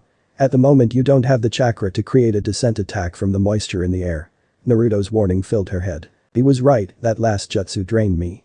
But I can still fight. Ino thought as she prepared to light the 4 tags with the final seal. She yelled out in pain as Samui's Nadachi stabbed into her shoulder. Ino was pinned to the wall and saw Samui breathing hard. The Kumo Kanachi had been hit in 3 different spots with the water jutsu. They were powerful blows, but as she held her breath in the cloud of smoke, she used a weak Doton technique to harden her body. She let out a mental sigh of relief since Ino had used a water attack on her. Any other jutsu might have knocked me out, looks like sensei was right about luck playing an important part in battle. I need to end this. Samui thought as she flashed through seals. Brain. Samui yelled making Ino eyes to grow. Ryuiden no jutsu. The blonde Kumonin yelled as she launched the lighting that had wrapped around her. Her eyes grew when a tag next to her exploded and sent her flying. Ino yelled out in pain as the drastically weakened attack hit her. She had used the last bit of her strength to set off a single tag. The elemental dragon began to break apart the moment Samui lost her concentration. With her 2 injures and her body low on chakra, Haida decided to end the match in Samui's favor. He quickly withdrew the blade from Ino's body and allowed the medics to treat her. It's deep, but we might be able to almost leave no scar. The medic said as they lowered Ino onto a stretcher. Hey. Ino said as she felt a familiar chakra source appear next to her. The medics were shocked to see Naruto looking down at their patient. He was squatting next to her as her eyes attempted to penetrate his veil. You did good.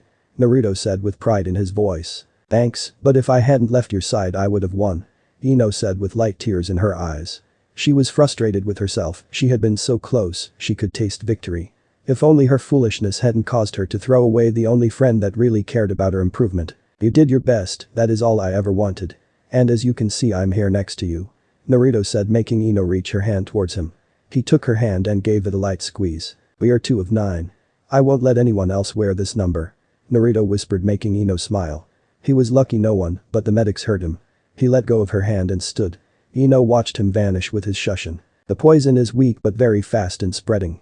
If she was a bit stronger you wouldn't be standing here.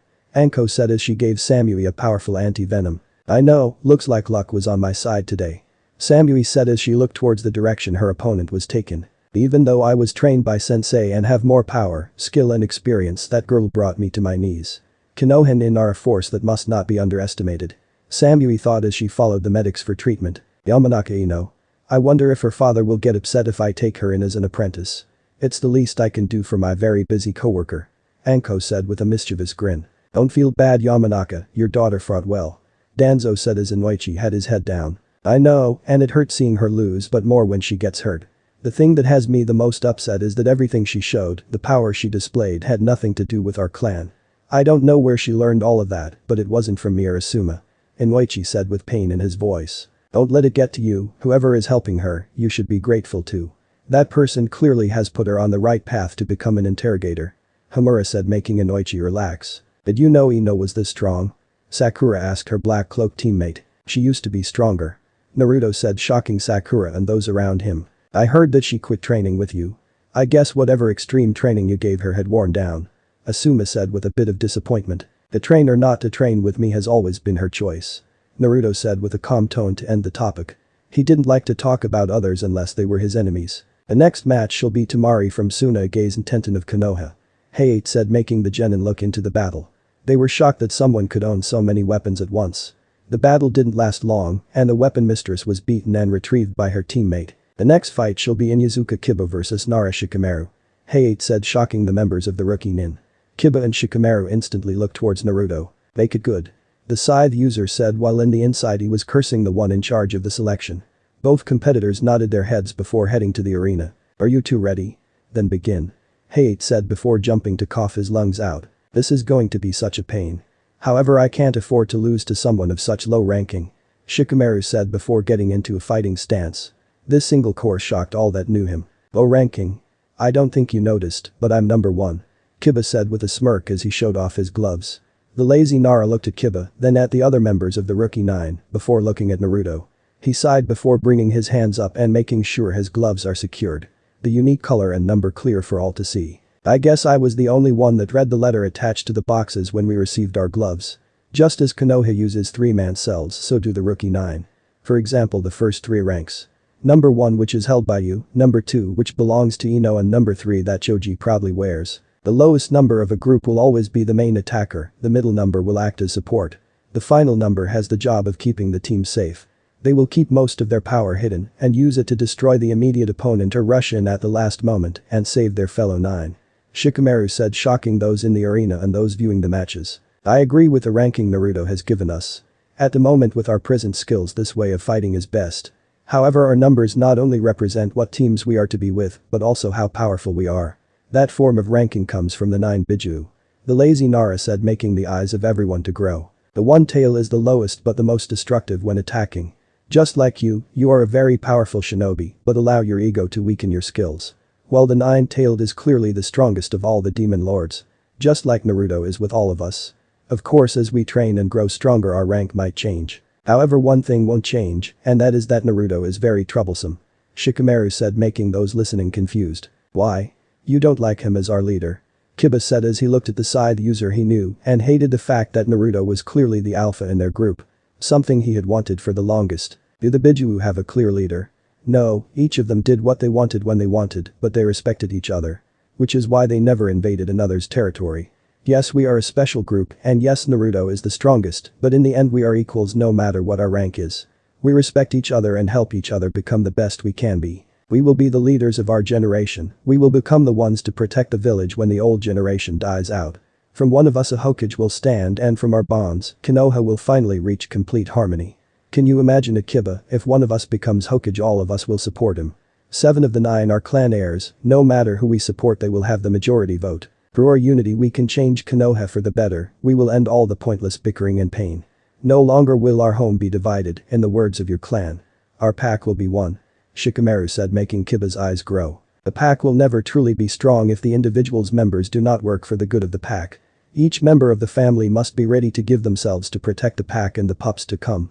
Inyazuka Tsume's words filled Kiba's mind. Naruto is a troublesome guy for wanting so much responsibility, but I agree with him. If we are to save and protect Konoha, we must fulfill the dreams of the Shodaime. We will unite the clans under one flag.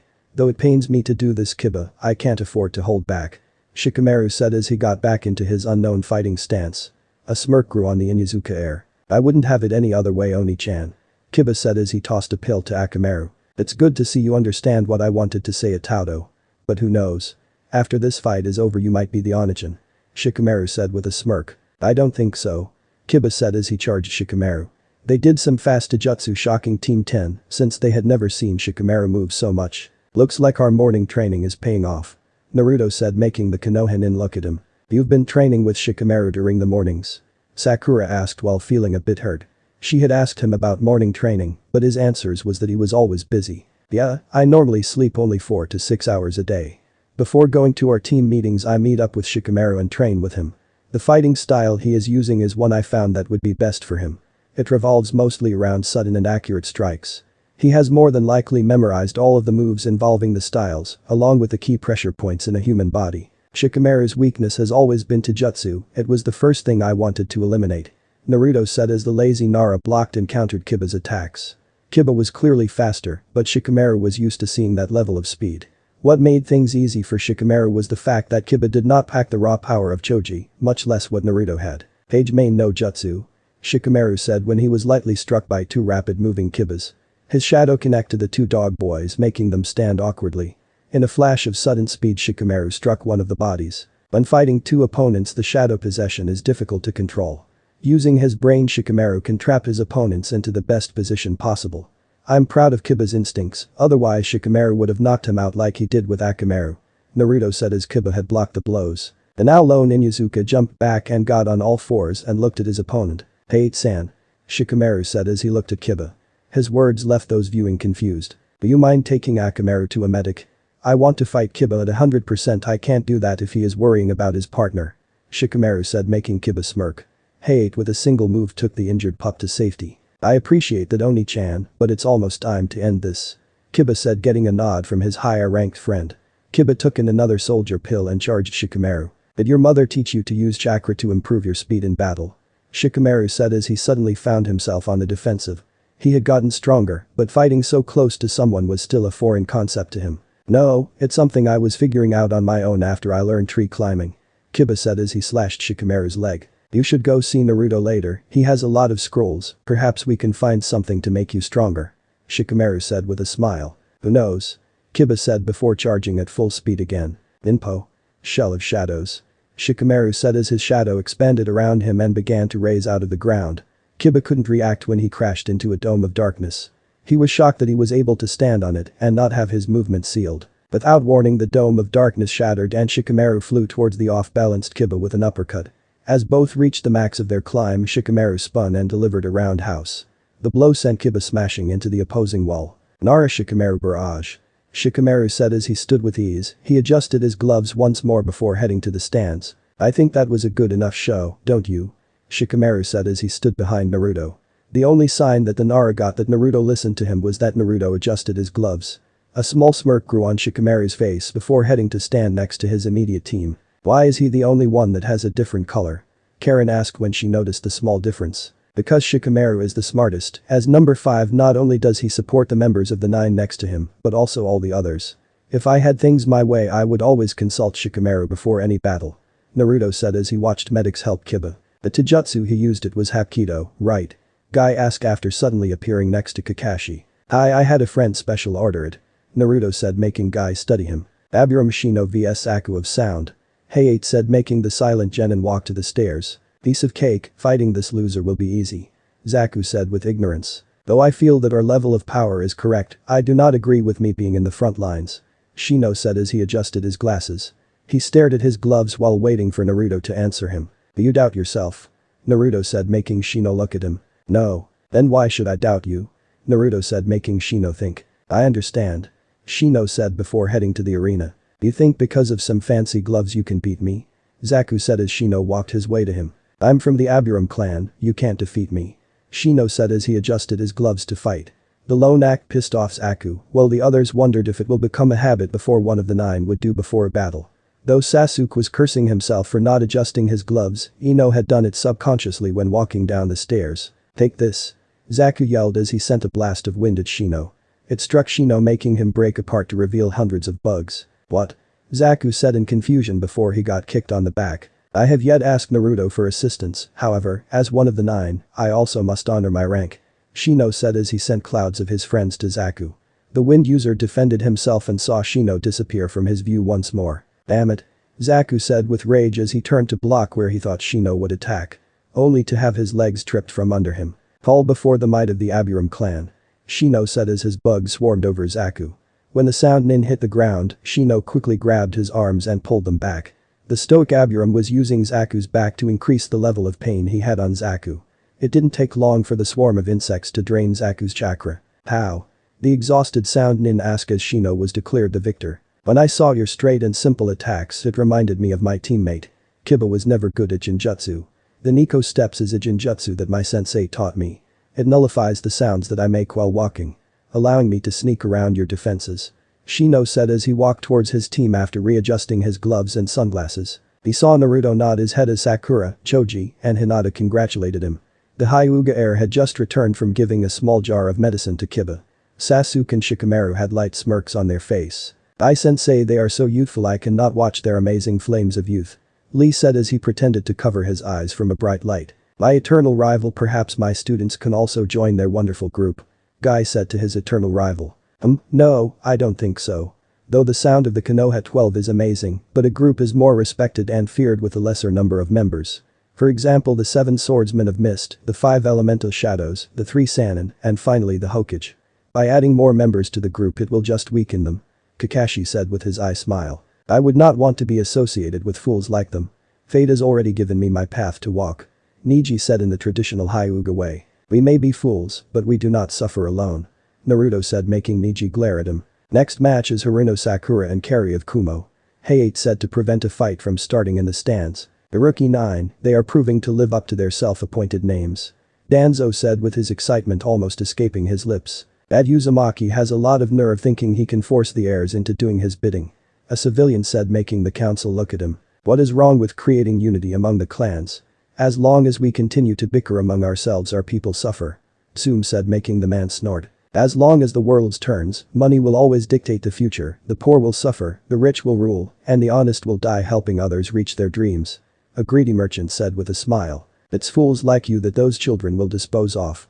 Shibi said, making the council look at him. If things continue the way they are, the village will fall to civil war one day. Shikaku said with a serious voice, shocking the room. Blasphemy. Konoha would never sink so low, we are the strongest. A civilian said, making the room look at him. If we cannot agree on what's best for the village, then we can never hold that tittle. Danzo said as Mad and Guy went over the last fight and how Jinjutsu worked. Good luck, Sakura. Kakashi said as he placed a hand on her shoulder. You don't have the power for your rank, but you definitely have the brains. Sasuke said, making his female teammate nod her head. She will underestimate you, remember what Imp said. Sakura nodded her head, making the rest of the Rookie 9 confused. She quickly walked down as the Kumo Kanachi walked with arrogance. Don't underestimate them. Sensei just got spooked that Samui almost took a fall. I won't lose that easily. Carrie thought with arrogance. Easily ignoring the wise words of wisdom from the 8-tailed Jinchuriki. This will be an interesting fight. Carrie of Kumo is well known for her impressive sword skills. While the young Haruno has nothing from her name. According to our records, she is only the 2nd person in her family to become a shinobi. Though she comes from a clan of well-known hairstylist. Mad and Guy said as he looked at a clipboard. The image on the screen showed Sakura adjusting her gloves. Doesn't that mean she will lose? Ranko Lee said, making Madden shake his head. Not really, sometimes it is the unknown that comes out victorious. During battle, if you have no information, then you work on what you can see of the enemy. The young Haruno is clearly from Konoha, in theory she would have some fire jutsus. However, out of all the Konohanin we have seen, only one has used fire. So you can't go with first assumptions. When a situation like this arrives, you have to hope for the best and survive long enough to find a flaw in your enemy. Mad and Guy said as Hate finished declaring a start to the match. Sakura jumped back and launched a few shuriken. Carrie easily dodged before charging toward Sakura. The redhead had a hand on the handle of her sword. She swung down, and to the shock of the arena, Sakura caught the blade with her bare hands. These gloves are made of a special material that has the strength far greater than steel armor plates. Sakura said before punching Carrie in the face with her legendary left hook. The redhead skidded on the ground from the hit. She opened her eyes with shock as Sakura turned and threw the sword with all her strength, making it break through a window. My sword, Carrie said with rage, is now useless. Sakura said as she made seals. Kurenai smiled as she recognized them. Carrie rushed thinking Sakura hadn't finished her jutsu and delivered a punch to Sakura, only to see her turn into Sakura petals. That's the false Kawarimi, did you teach her that jutsu, Kakashi? Kurenai said, making the Jounin shake his head. He remembered the Jinjutsu easily, it had belonged to Itachi before he sold it to the village. The jutsu was simple, a few seals that combined Kawarimi and Bunshin no Jutsu. The user would make a clone instantly in front of themselves. Its appearance would be hidden from the world by a Jinjutsu that would make the shinobi look like they were still making seals. The enemy would attack it and be caught off guard as it disappeared into whatever you wanted. Most shinobi that owned the technique would turn into some kind of bird. While the false seals were still operating, you would switch with something in the area as the clone finished forming. Normally using two jutsus together was considered a simple combo, but Itachi had found the right balance to merge the seals to make a single jutsu. Sakura appeared where one of her shuriken had been deflected, she charged with another punch, but Carrie sidestepped it and went into a kick. Sakura blocked it before jumping over her opponent and throwing more projectiles. Carrie quickly dodged and was forced to get out of her comfort zone. Demon Wind Shuriken. Sakura yelled as she brought out a large folded shuriken. She threw it at Carrie with all of her strength. The redhead jumped it only to see a second curve towards her direction. There was a second in the shadow of the first. How did I miss it? Carrie said before using Kawarimi to switch with a piece of stone from the wall Kiba had hit. Ninpo. Haruno Chaos. Sakura said as Carrie began to look around. She threw a few shuriken and cursed, leaving the arena confused. To her eyes there was a sea of Sakura clones, she tried to destroy them, but they would deflect her attack. Carrie continued to attack until she ran out of projectiles. Sakura let out a sigh of relief before charging the now disarmed Kanachi. Diller B had a frown on his face as he saw a light panic of Carrie's face. Even if I don't have any weapons I can still beat her. Carrie thought as she was easily stopping Sakura from landing another blow. The redhead did a roundhouse, and Sakura lifted her forearms to block. Carrie almost yelled in pain when she made contact with the arm guards. Sakura skid back and smirked. These arm guards are made of a more concentrated amount of the material from my gloves. They also have a special ability. Sakura said as she took some light breaths. She had been exchanging blows with Carrie for the last 10 minutes. It was an impressive show of taijutsu for someone of her frame and age. Once done controlling her breathing, Sakura made a ram seal. Hi. The pink-haired Haruno said as the red color on her armor began to peel off and float around her. The arena viewers watched in awe as the red paint began to break apart and turn into green chakra. It surrounded Sakura like a great flame, soon her light wounds began to heal, the exhaustion on her face vanishing. Those with chakra sensing skills could feel her reserves filling at a rapid rate. Sakura let out a sigh as the chakra around her seemed to have burned out. Well, isn't that interesting? Naruto said, making everyone look at him. Looks like she finally has a decent grasp on how to use the armor I gave her. Naruto said with a smile on his face, though no one could see it. What did you do? Carrie said as she saw Sakura looking more relaxed at when the fight started. The dark-skinned redhead was having problems breathing. She had used much energy exchanging blows with Sakura. She didn't believe it was possible for such a weak-looking girl to move so fast or pack such power. She had also learned that the light armor Sakura wore really hurt when it hit you or you hit it. My armor does more than just protect me, it contains special healing chakra that I can use during or after battle. Which is why I'm about 80% recharged. Sakura said before she charged with new speed. Her movements were at Kiba's level. Sensei, it's like the beloved Sakura-chan removed weights from her lovely body. Lee said as he saw his crush start to pick apart the Kumonin's defense. That's because she did. The armor that Sakura has on is a very specialized form of chakra armor. By adding chakra to it, the armor's weight will increase. By absorbing the chakra you lessen the weight, not only improving the condition of your body, but also removing the limiters placed on you. I had originally planned to give these weights to Ino, however she had stopped her training before they were ready. Naruto said, making the jounin feel bad for the platinum blonde girl. Still, she has much work to do before mastering her armor. Naruto said as Sakura kneed Carrie in the stomach. What do you mean? Karen asked. Sakura has always had low amounts of chakra, for her to charge the weights at the level they originally was at would have taken months. Had I allowed that to happen, she wouldn't have gotten any results from just wearing them a month. Naruto said as the two Kanachi kept fighting. Sakura was smiling as she fought her opponent with ease. The moment your enemies is caught off guard from your sudden speed, never stop attacking. If you give them the lightest breathing space, they will adapt to your new speed. Sakura mentally repeated the words that Naruto told her when she first released her weights. We'll show them our power. Shanro. Inner Sakura yelled as she savagely attacked a carry dummy. You used your chakra to power her weights. It's the reason why every morning before team training you place a hand on her shoulder. Kakashi said, making Naruto nod his head. It's not just my chakra. I learned a special healing jutsu from the hospital. As you saw, it can heal and recharge a person, however the control to use it most effectively is out of my reach. I can use the jutsu, but to heal someone would take me too much time. Naruto said, making Kakashi close his eye. And time isn't something you can't afford on the battlefield. Which is why you sealed the healing chakra. That way those with the seals can heal themselves, and depending on how good their control is will dictate how much and how fast they heal. Kakashi said, making Naruto nod his head. However, the armor does more than that. As I said before, Sakura has always had low chakra.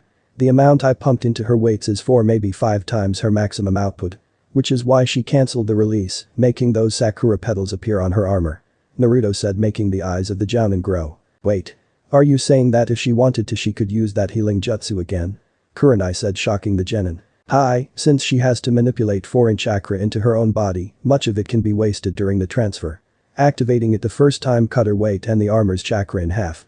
She should be able to use it one more time. Naruto said, making the Konohinin look at him. Naruto, with such a seal the loss of shinobi from Konoha will greatly drop. Shikamaru said, making Naruto nod his head. I know, but I have yet to truly finish the seal. To be honest, Sakura is using my first prototype, without proper knowledge I'm not willing to give it to others yet. For now it is nothing more than a hobby to kill time. Naruto said, making the Konohinin around him shocked. He created a seal that can change the tide of battle out boredom.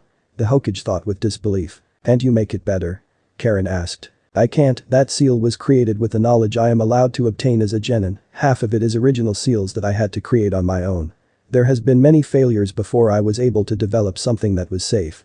Naruto said as he remembered the many times his seals would explode on his face. Making him laugh as Naruto was set on fire from his failed attempts. I'm sure after seeing your Fuinjutsu skills in person the Hokage will approve of you getting special benefits. Kakashi said with an eye smile. They were shocked to see him shake his head. I don't want special treatment. A Kage must be fair to all members of his village. For me to be given access to higher information is wrong.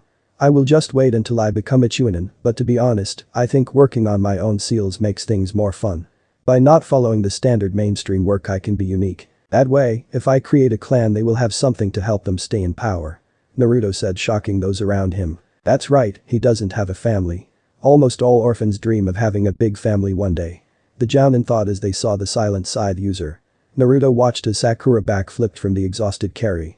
They had been exchanging blows for another 10 minutes and the redhead was clearly slowing down. Sakura reached into her kunai holders and brought out 2 kunai. She rushed carry and the redhead was forced to dodge the strikes. Sakura was slashing in a way that kept carry from coming to a stop. To the shock of the redhead, Sakura threw the kunai, making them slam next to carry. The sunlight was reflect from twin wires attached to the blades. Carry saw that the wire was crossed in front of her. If she moved the strings would cut into her. Her eyes grew as Sakura made another ram seal. Inpo. Reaper's wind.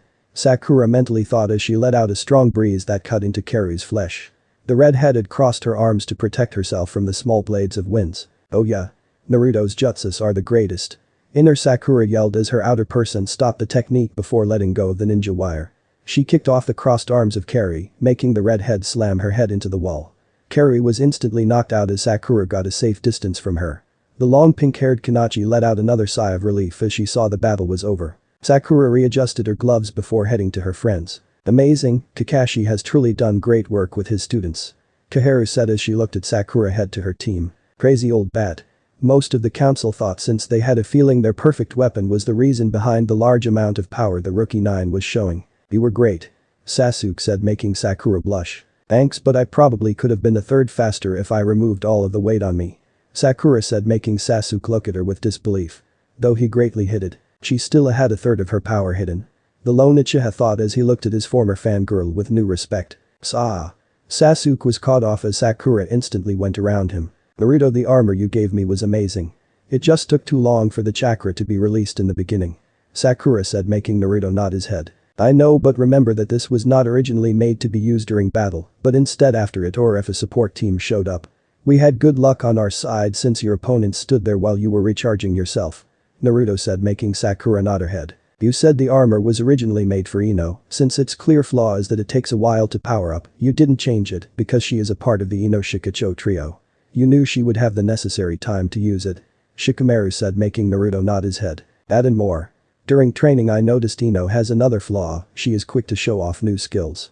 And she was never good at listening to my advice. Had I made the seal to instantly start she would have grown to depend on it too much. My divine restoration seal is a powerful weapon. I don't want shinobi thinking they are unbeatable just because they have it. Arrogance can be anyone's greatest weakness. Naruto said, making the Jounin nod their head. One day I plan to have a seal on all of the rookie 9. Until then I will see who is worthy to use it. Naruto said, shocking the genin near him. Naruto. I can use a seal like that, my ambition. Sasuke said as his voice sounded unnatural. Sasuke, do you consider me a friend? Naruto said, making the last loyal Uchiha look at him. I know of your ambition and it is an honorable one. I don't think Team 7 is ready to help you with that goal. Naruto said, shocking Sasuke. I have to kill that person. With your help. Sasuke said with rage before he was suddenly slammed into the wall by Naruto. The Scythe user was lifting Sasuke high into the air with his lone hand. Easily display the great arm strength he possessed. Did you not hear what Shikamaru said? Naruto said with a calm voice. The moment you wore those gloves was the moment you stopped being just an Uchiha. You are now part of something greater. We will help you avenge your loved ones. Naruto said as Sasuke looked at him with a glare. You no longer must carry this burden alone, we are here to help you. And until we feel we are ready to take on a S-class shinobi, then and only then we will bring justice on that man. I can only imagine how much it hurt Sasuke. You must learn to be patient, you are the only man in this village capable of fighting Itachi on equal terms. No one else in this world has a complete Sharingan like you. Do you really think someone else will kill him? Do you really think he will fall to the hands of anybody else but you? Do you really think a non-Uchiha can beat its former prodigy? Naruto said as he lowered Sasuke to look at him in the face. The moment I gave you your gloves I made you a promise. Do you remember what it was? Naruto said as he looked at the Sharingan that formed in Sasuke's eyes. It was the day before Sasuke's birthday. What's this? Sasuke said after training. He had found Naruto waiting at the gates of the Uchiha compound. Sasuke was handed a pair of gloves that looked to be made of great quality and material. It's a birthday gift and a promise. Naruto said making Sasuke look at him. A promise? What kind of promise? To grow stronger together. To help each other. To always stand by each other's side. Naruto said making Sasuke look at him. Who would make such a ridiculous promise? I don't need you to be stronger. Sasuke said with arrogance. Think what you want Sasuke, but as long as you don't wear those gloves you can never beat me. Maybe one day you will learn that being alone isn't enough. Until that day we will be waiting. Naruto said making Sasuke confused. His eyes grew as he saw Hinata start walking next to Naruto. It grew more when he saw Naruto pet her head in the big brotherly way Itachi did with him. That we would help each other, that we would grow stronger together. That we will never be alone.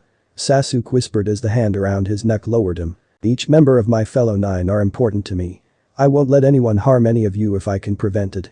That includes seeing my fellow members foolishly bring harm to themselves. My seal wouldn't give you the strength to defeat that man. We have much training ahead of us before we can take him down as a team, much less with our individual skills. Naruto said as he turned from Sasuke. When you earn the seal I will gladly give it to you. Until then be patient. Itachi isn't going anywhere. Naruto said as Sasuke rubbed his neck. He's right, only I can kill Itachi, no not just me but with the others. Their skills can help me defeat my brother. Sasuke thought as he remembered the skills shown by his fellow nine. Naruto. I'm sorry. Sasuke said making the Konoha in around him shocked. Their whole life they had never seen an Uchiha apologize. Except for Kakashi. And the Hokage. Water beneath the bridge. If you really feel guilty go work on your hand seals. They seemed a bit slow to me. Naruto said making Sasuke nod his head. The lone Uchiha knew Naruto was at a high level with his hand seals, which is why he could do some jutsus with almost no seal usage. Damn that Kyuubi brat, if he keeps Sasuke-kun on a leash, then I can't place my seal on him. Orochimaru thought with rage as he saw Sasuke go over the seal combinations for the jutsus he knew. He hadn't noticed before, but since he started wearing his gloves his jutsus took longer to form. Subaku no Gaara vs Rock Lee. Hayate said making the mini green beast rush to fight. Naruto tensed up during the end of the fight when he saw Gaara nearly kill the future Taijutsu master. He might not have been one of the nine, but I do not like the fact he was injured so badly. Gaara is dangerous, hopefully the others will understand not to mess with him. Naruto thought as he looked at the electrical board to see who was going to fight next. He turned and saw Karen hold on to his forearm once more from fear. He placed a hand on hers to comfort her, which easily brought a smile to her face. He was a sucker for a damsel in distress. Aomoi from Kumo vs Uzumaki Naruto from Konoha. Hayate said with a light smile on his face. This is what I get for putting too much ketchup on my fries. Aomoi said making Killer Bee and the just returned Samui shake her head. The young man from Kumo made his way down as Naruto silently did as well. Both soon stood in front of each other. Yujito said that he is 3 years younger than her, but his size doesn't show it. Hachibi said getting a mental nod from his host. Naruto was just a few centimeters taller than Aomoi, but his large frame made Aomoi look weak. The Scythe user was tightening his gloves as Aomoi couldn't help but gulp. He knew of the dangerous and more than likely limitless power Naruto could call upon. Still he would fight to his best abilities to make his village proud. Are you two ready? Hayate said as he looked at both competitors. Now this is a match I was hoping for. For a moment I feared that Konoha's Black Death was going to have an unworthy opponent. Madden Guy said with excitement. The shinobi from Kumo are very powerful, they once escorted me. Rankoli said with a smile. Let's see if Uzumaki-san will be as dominating as he was in Iowa. It wouldn't surprise me that Kumo sent their best in hopes of testing their power against Konoha's newest powerhouse. Madden guy said as Amoy reached for his sword. Why is that idiot just standing there? He should just rip him to shreds. A civilian yelled, making a man look up from his bar. Unknown to the long-haired man, a certain teammate of his was in the same bar. Who is that? Jiraiya of the Sannin said as his mind was borderline drunk. You don't know him? The bartender said, making the room quiet down. That's Uzumaki Naruto. Also known as Konoha's Black Death. He slaughtered some Iwin during their exams. They didn't promote him because of the fact he made the Great Stone Village look bad. The man said, shocking the Toad and Slug Sannin.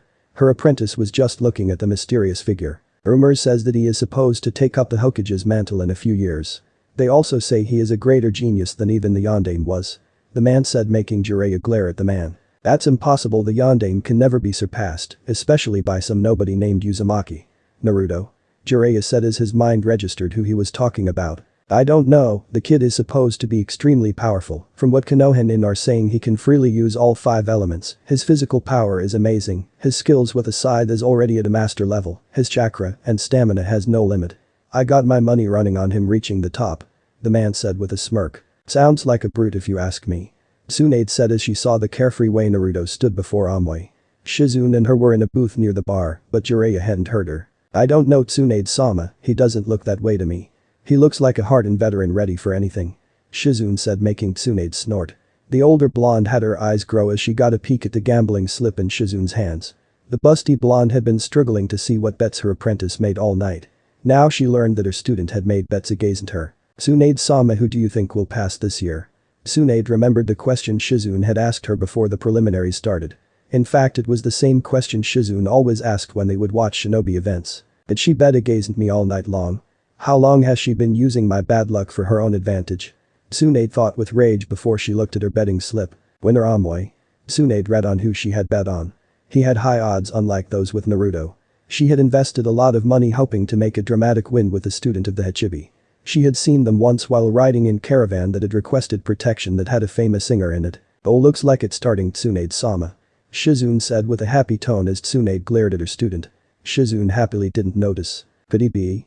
Can he really be Minato's legacy? Their styles seem so different. Jiraiya thought as he saw the person that was supposed to be the son of his greatest student. This is merely the first step for Naruto, soon the world will truly know how great he is.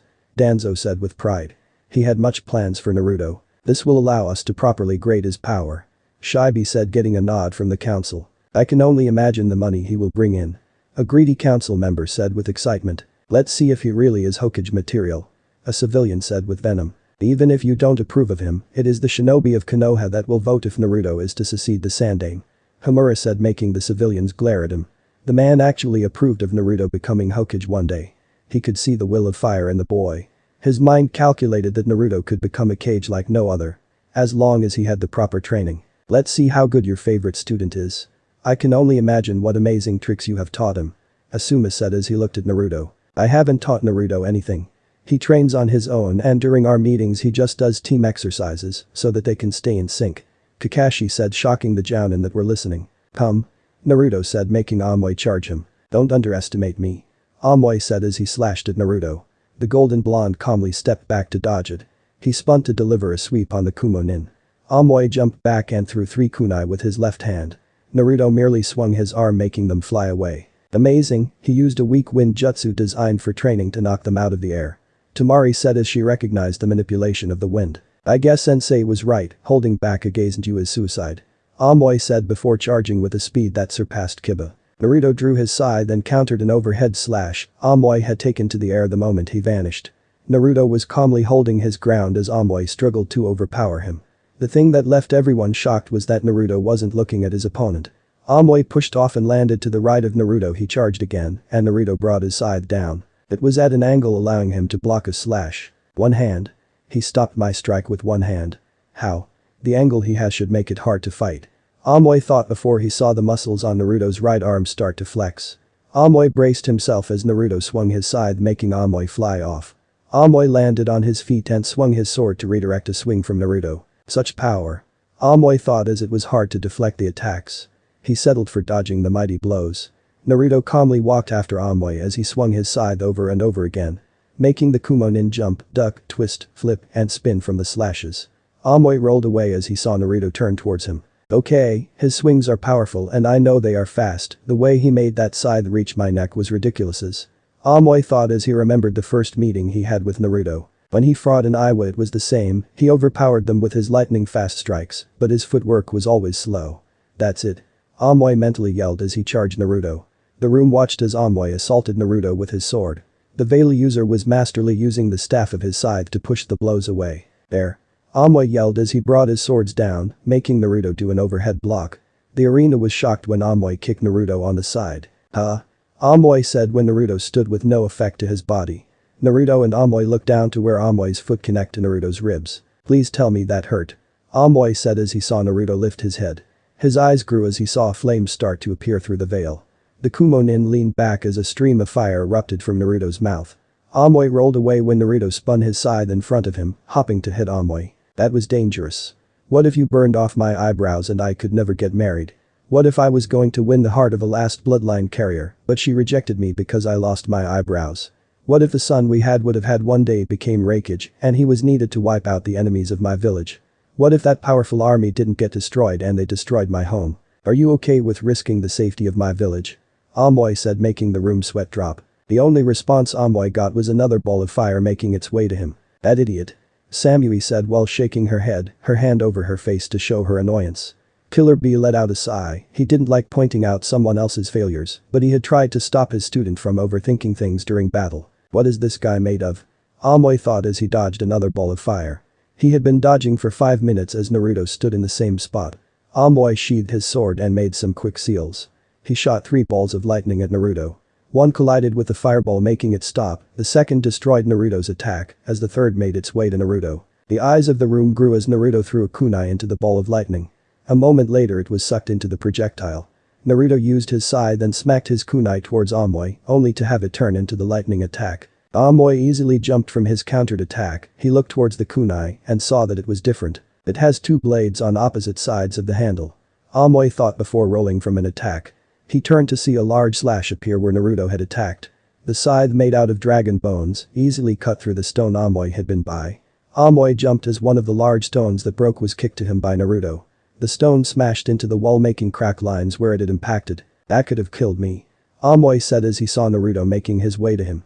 Naruto began to spin his scythe making it gather a powerful wind as it spun. I never seen a wind jutsu like that. It's like he is forming a powerful tempest. Temari thought as she looked on. That's cheating. Amoy yelled when he had to dodge another fireball. Naruto continued to spin his scythe while making Amoy jump back from the fireballs. He can charge a high-level jutsu while covering himself with a weak one. How is that possible? Anyone leveled higher than a genin asked themselves. Naruto slammed his scythe into the ground. 5 blades of wind shot out making their ways to Amoy. The people on the upper level saw as the blades spread out from each other but seemed to grow in size and power. Amoy charged his sword with lighting chakra before he was hit by one of the blades. His image became that of a stone block, it broke into different size pieces after slamming into the wall. Raiden. Lance of Kumo. Amoy yelled as he launched a bolt of lighting. Naruto spun his scythe in front of him as the attack hit. An explosion erupted making a cloud of smoke. It vanished as Naruto continued to spin his scythe. He nullified the attack by creating a wind barrier. Asuma said while being impressed. They saw Naruto's chest inflate before he released a breath of fire into his spinning scythe. As the flames entered the tip of the wind, it caused a spiral of fire to charge towards Amoy. Amoy used Kawarimi again to get away from the attack. The stone walls and ground became a near molten red, clear proof at how powerful the combined attack was. At this rate Naruto is going to specialize in combination attacks. That he can perform on his own, the Hokage thought as he looked at his potential successor. Naruto brought his scythe to the side and jumped towards Amoy. They were shocked that he was able to travel the large distance with a single leap. Naruto swung his scythe, but Amoy blocked and slashed with his katana. Naruto turned while in the air before Amoy could strike again. The Konohinin were relieved to see Naruto had used his free hand to bring out a kunai. The veil wearer had used a smaller weapon to stop the attack from cutting into him. Naruto flipped in midair and landed on the ceiling as he tossed the kunai. A half-ram seal was all Amoy saw before the kunai in front of him turned into 30. The Kumo-nin jumped to the side only to get in the way of Naruto swinging his scythe. Amoy blocked to the best of his ability making him be thrown from Naruto. The Kumo-nin used chakra at his feet to skid to a stop. He instantly jumped as a spike of earth formed near his feet. How many jutsus can he use without seals? The room thought as 2 clones appeared near Naruto. The 2 wind clones charge Amoy as he fought them off. Amoy didn't have much a problem defeating them, but he couldn't help but look at Naruto. The black-clad shinobi had not moved from the last spot he stood at. This time 3 clones appeared and charged the overthinker. Shit, he plans to wear me down with clones. Well, I won't let that happen. Amoy thought as he charged with his blade pumped full of lightning chakra. He cut 1 clone down with ease and threw a second before he was blasted away by a powerful wind. What was that? Amoy thought before he sensed the 3rd clone behind him. It exploded, sending him towards Naruto. Naruto made a few seals, causing a mud dragon to form and shoot mud balls at his opponent. Amoy slashed the projectiles with ease. His eyes grew when the Naruto next to the dragon vanished into a cloud of black smoke. Another clone? Amoy thought before he was kicked on the back. He turned so that his back would hit the ground. His eyes grew as Naruto was coming down to the place he was at. Amoy raised his sword to block the scythe. The 2 weapons clanged before Amoy was kicked by Naruto. He's too strong. Amoy thought as he was sent far from the hidden blonde. His eyes grew as Naruto appeared in front of him with his fist drawn. Amoy rolled as Naruto punched the floor he had been on. Naruto spun and slammed his heel on Amoy's blade as he used the flat side to block. Naruto kicked off Amoy and landed on his feet. Amoy had been sent sliding on the ground before rolling to his feet. Naruto made a few one-handed seals and his scythe appeared in his hand. Raiden. Lightning dragon missile. Amoy yelled as he finished the seals for his attack. The elemental dragon roared its way to Naruto. The scythe user masterly placed his scythe on his back. The dragon slammed into Naruto as he used both of his hands to hold the attack from him. His arms covered in a darker blue lighting as he pushed the high-level attack. To the shock of those watching, the lightning dragon came to a stop and Naruto clutched his hands, causing the lightning dragon to explode, sending wild bolts everywhere. Once the others stopped dodging, they saw Naruto standing with no harm to him. In fact, his arm still had his own elemental charge. He punched with one arm, making a dragon of its eyes fly to Amoy. As the Kumonin was in the air, Naruto punched again. Amoy threw his sword in front of it, making the blade act like a lightning rod. They watched as Naruto made his hands come close to each other. That looks like the Rasengan. Kakashi, Jiraiya, Orochimaru, Tsunade and the Hokage thought as a sphere of lighting gathered between Naruto. Small bolts of lighting erupted, damaging the area around Naruto. Those that hit him were absorbed into his body. Naruto stopped concentrating on the sphere and looked at Amoy. The bowl of elemental chakra let loose 10 bolts of lightning that shot towards the direction of Amoy, each curving to surround any escape he could make. Before they collided, the attack wrapped around him. Amoy let out a light yell as he was lightly shocked. Naruto separated his hands, making the technique stop. He vanished with Shushin and caught Amoy with a roundhouse. Amoy flew back and was caught by his sensei. The scythe user removed the strap of his gloves, allowing them to be loose on him. He didn't have to worry about them falling off when he was out of battle. Naruto, to the shock of many, bowed to Amoy's unconscious body before walking to the side of the Konoha Inn. Though they were too speechless to make a comment. They had never seen such a destructive yet one-sided battle. That's Minato's son. How did he become so powerful on his own? Jiraiya thought with a light pain in his heart. May the world behold the power of our future Hokage. Danzo said with a smile. The council still couldn't believe that he would gladly allow Naruto the prestigious title he had always wanted. It's a pain, but he is on the right path. I still can't believe that no one has taught him anything outside his rank. Shikaku said, making the council surprised. What do you mean? Chauza asked his longtime friend. Shikamaru told me that Naruto doesn't know any jutsus higher than D rank because genin aren't allowed to have that kind of power. Shikaku said, making the council look at the screen. Then what about those jutsus he used? You can't tell me they aren't of high rank. Or maybe. A civilian councilman said with a dark tone. They weren't given to him by Kyuubi, those jutsus he invented himself. Shikaku said in the defense of the young man. I don't believe it. Sume said, not with hate but awe. What else can you expect from a future Hokage candidate? Kaharu said, she wanted to make Sasuke Hokage, but Naruto's power would make him a top candidate. Don't you mean only candidate? I don't think there is anyone his age that could compete with him. Yet. Hiashi said as he wondered if he should start preparations on winning over the scythe user. Though Naruto had no respectable blood in him, the scythe user was powerful, and power was something the Hyuga clan always respected. I'm very proud of you, Naruto. Not only are you using everything we taught you, but you are making me one rich man. Mizuki thought with a smile as he held a stub that is going to be exchanged for a large amount of cash. He couldn't wait for the Chunin exams to start. He hoped Naruto would get a powerful opponent, especially one with a bloodline. The silver-haired man planned to promote Naruto's opponent so much that Naruto's power would be overshadowed. Hopefully, if many idiots believed his words, Naruto would become the underdog in the next rounds. That was a good workout. Naruto said, shocking the people that prepared to congratulate him. How strong is he that a battle of that level can only warm him up? The Konohan in thought as Naruto cracked his neck and did many other signs of becoming more relaxed. "You were amazing, Naruto-sama," Karen said with hearts in her eyes. She was soon leaning on Naruto while feeling the muscles hidden by his baggy clothes. "I've always admired a man with such large chakra. I can feel you barely use 20% of your maximum power," Karen said, shocking the room. As a censor, she had spent her time seeing how much chakra each fighter had used at the end of their fight.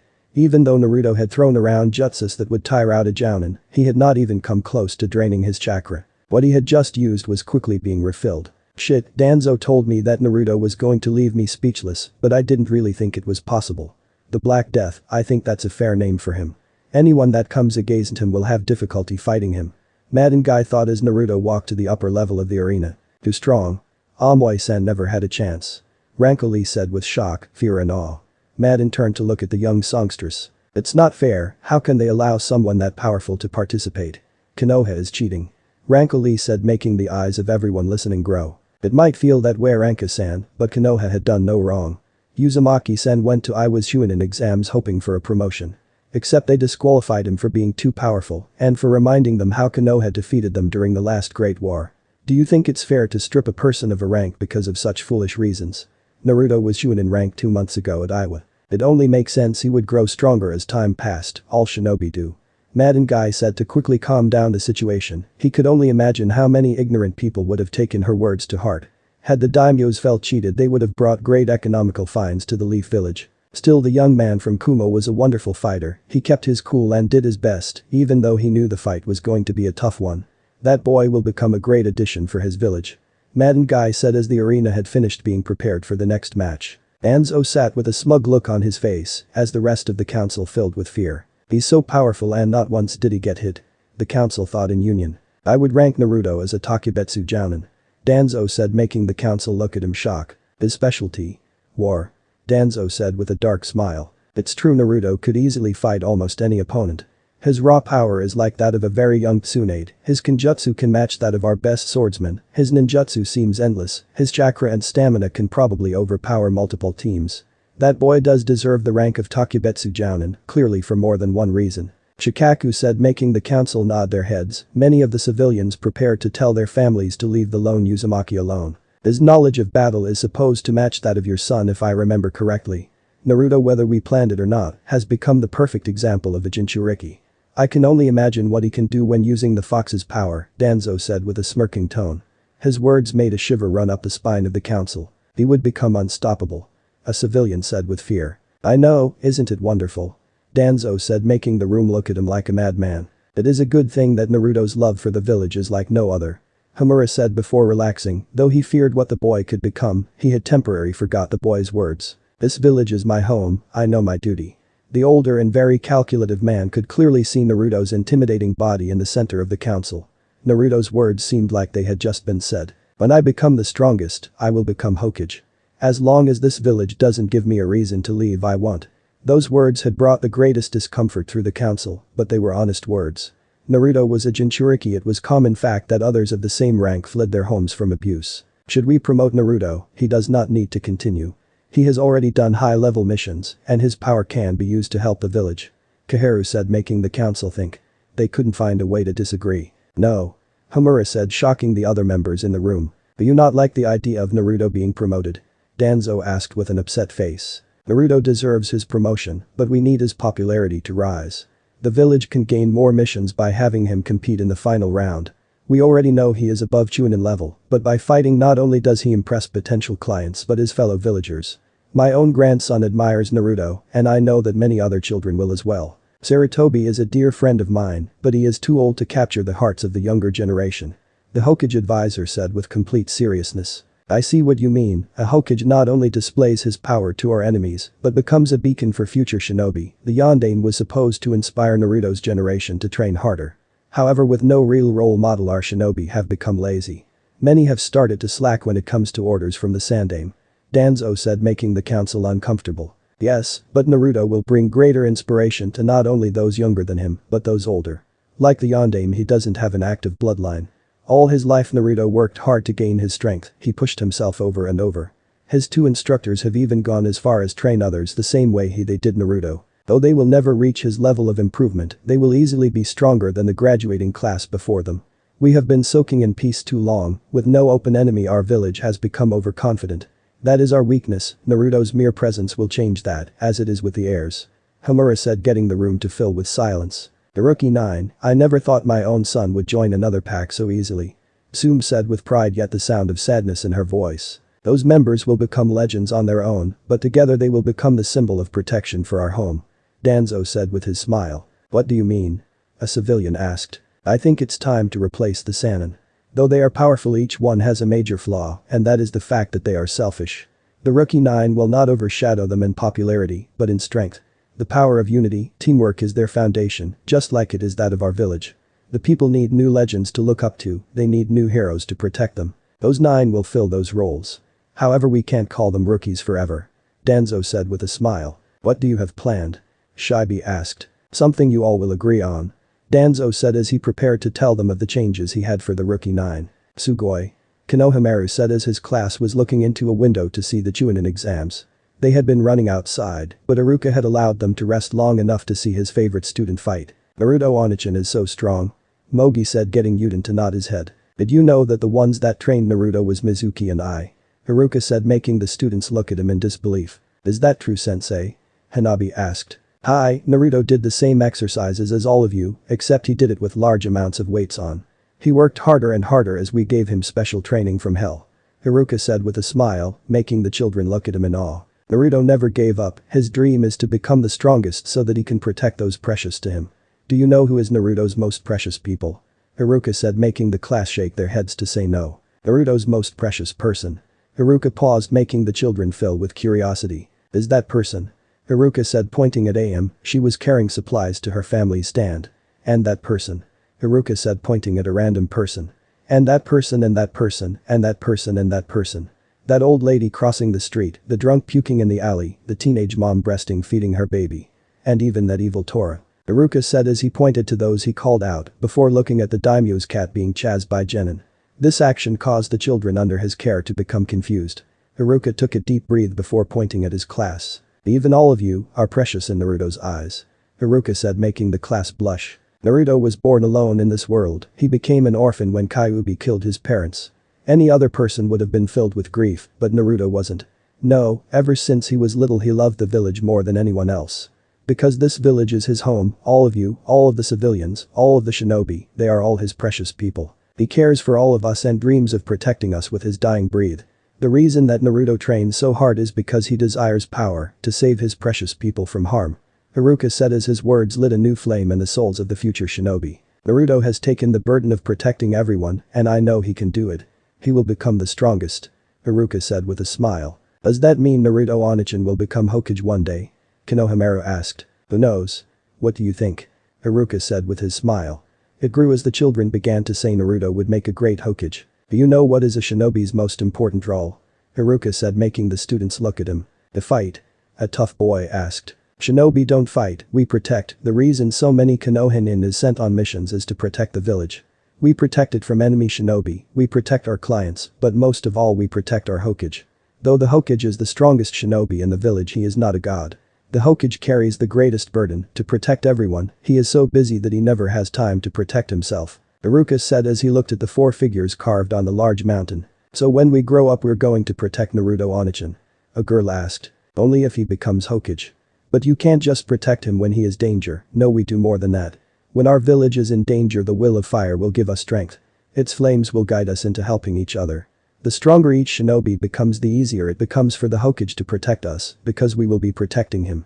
That is what it means to be a Konoha shinobi. All of you will be trained hard to become the best weapon you can be, so that one day you can protect your special people. Just like Naruto will gladly protect all of you. Iruka said with a smile, he could see that the children took his little lesson to heart. Naruto, you won't have to carry your burden alone. Little by little new hands will come, together we will save you from your curse. Iruka thought as Madden Guy commented on Naruto's fight. Mother wants his blood. Gaara said as he looked at Naruto. Shit. Don't tell me he is going to lose control. The Sandnin thought as the redhead held his head. Why, mother? Why must we wait? Yes, I understand. Gaara said before calming down. This has never happened before, why would Shukaku suddenly become cautious towards one shinobi? Of course it had to be the one shinobi that would give even me problems.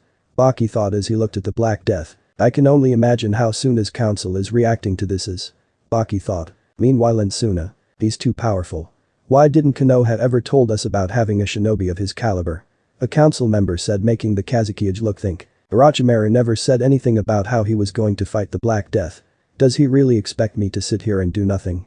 The redhead thought as he went over the plans that Orochimaru had created. It was going to cause much chaos, but he was doing it for the good of his village. We are going to show the world that Suna is just as strong as Konoha. Orochimaru has given us the chance to gain the most glory. As the first attackers we will deal the greatest blow to the Leaf Nin. Wait, as the first wave we will suffer greater losses than sound. His shinobi will be safely kept in the village as we attack from outside. Did Orochimaru set this up to cripple Konoha and Suna? That bastard. The man thought with rage. Bring me the war plans, I need to look at them again. The Kazukiage said before motioning for his 2 advisors to follow him to his office. To be continued. See you in the next part. Remember to subscribe and like this video. See you in the next part.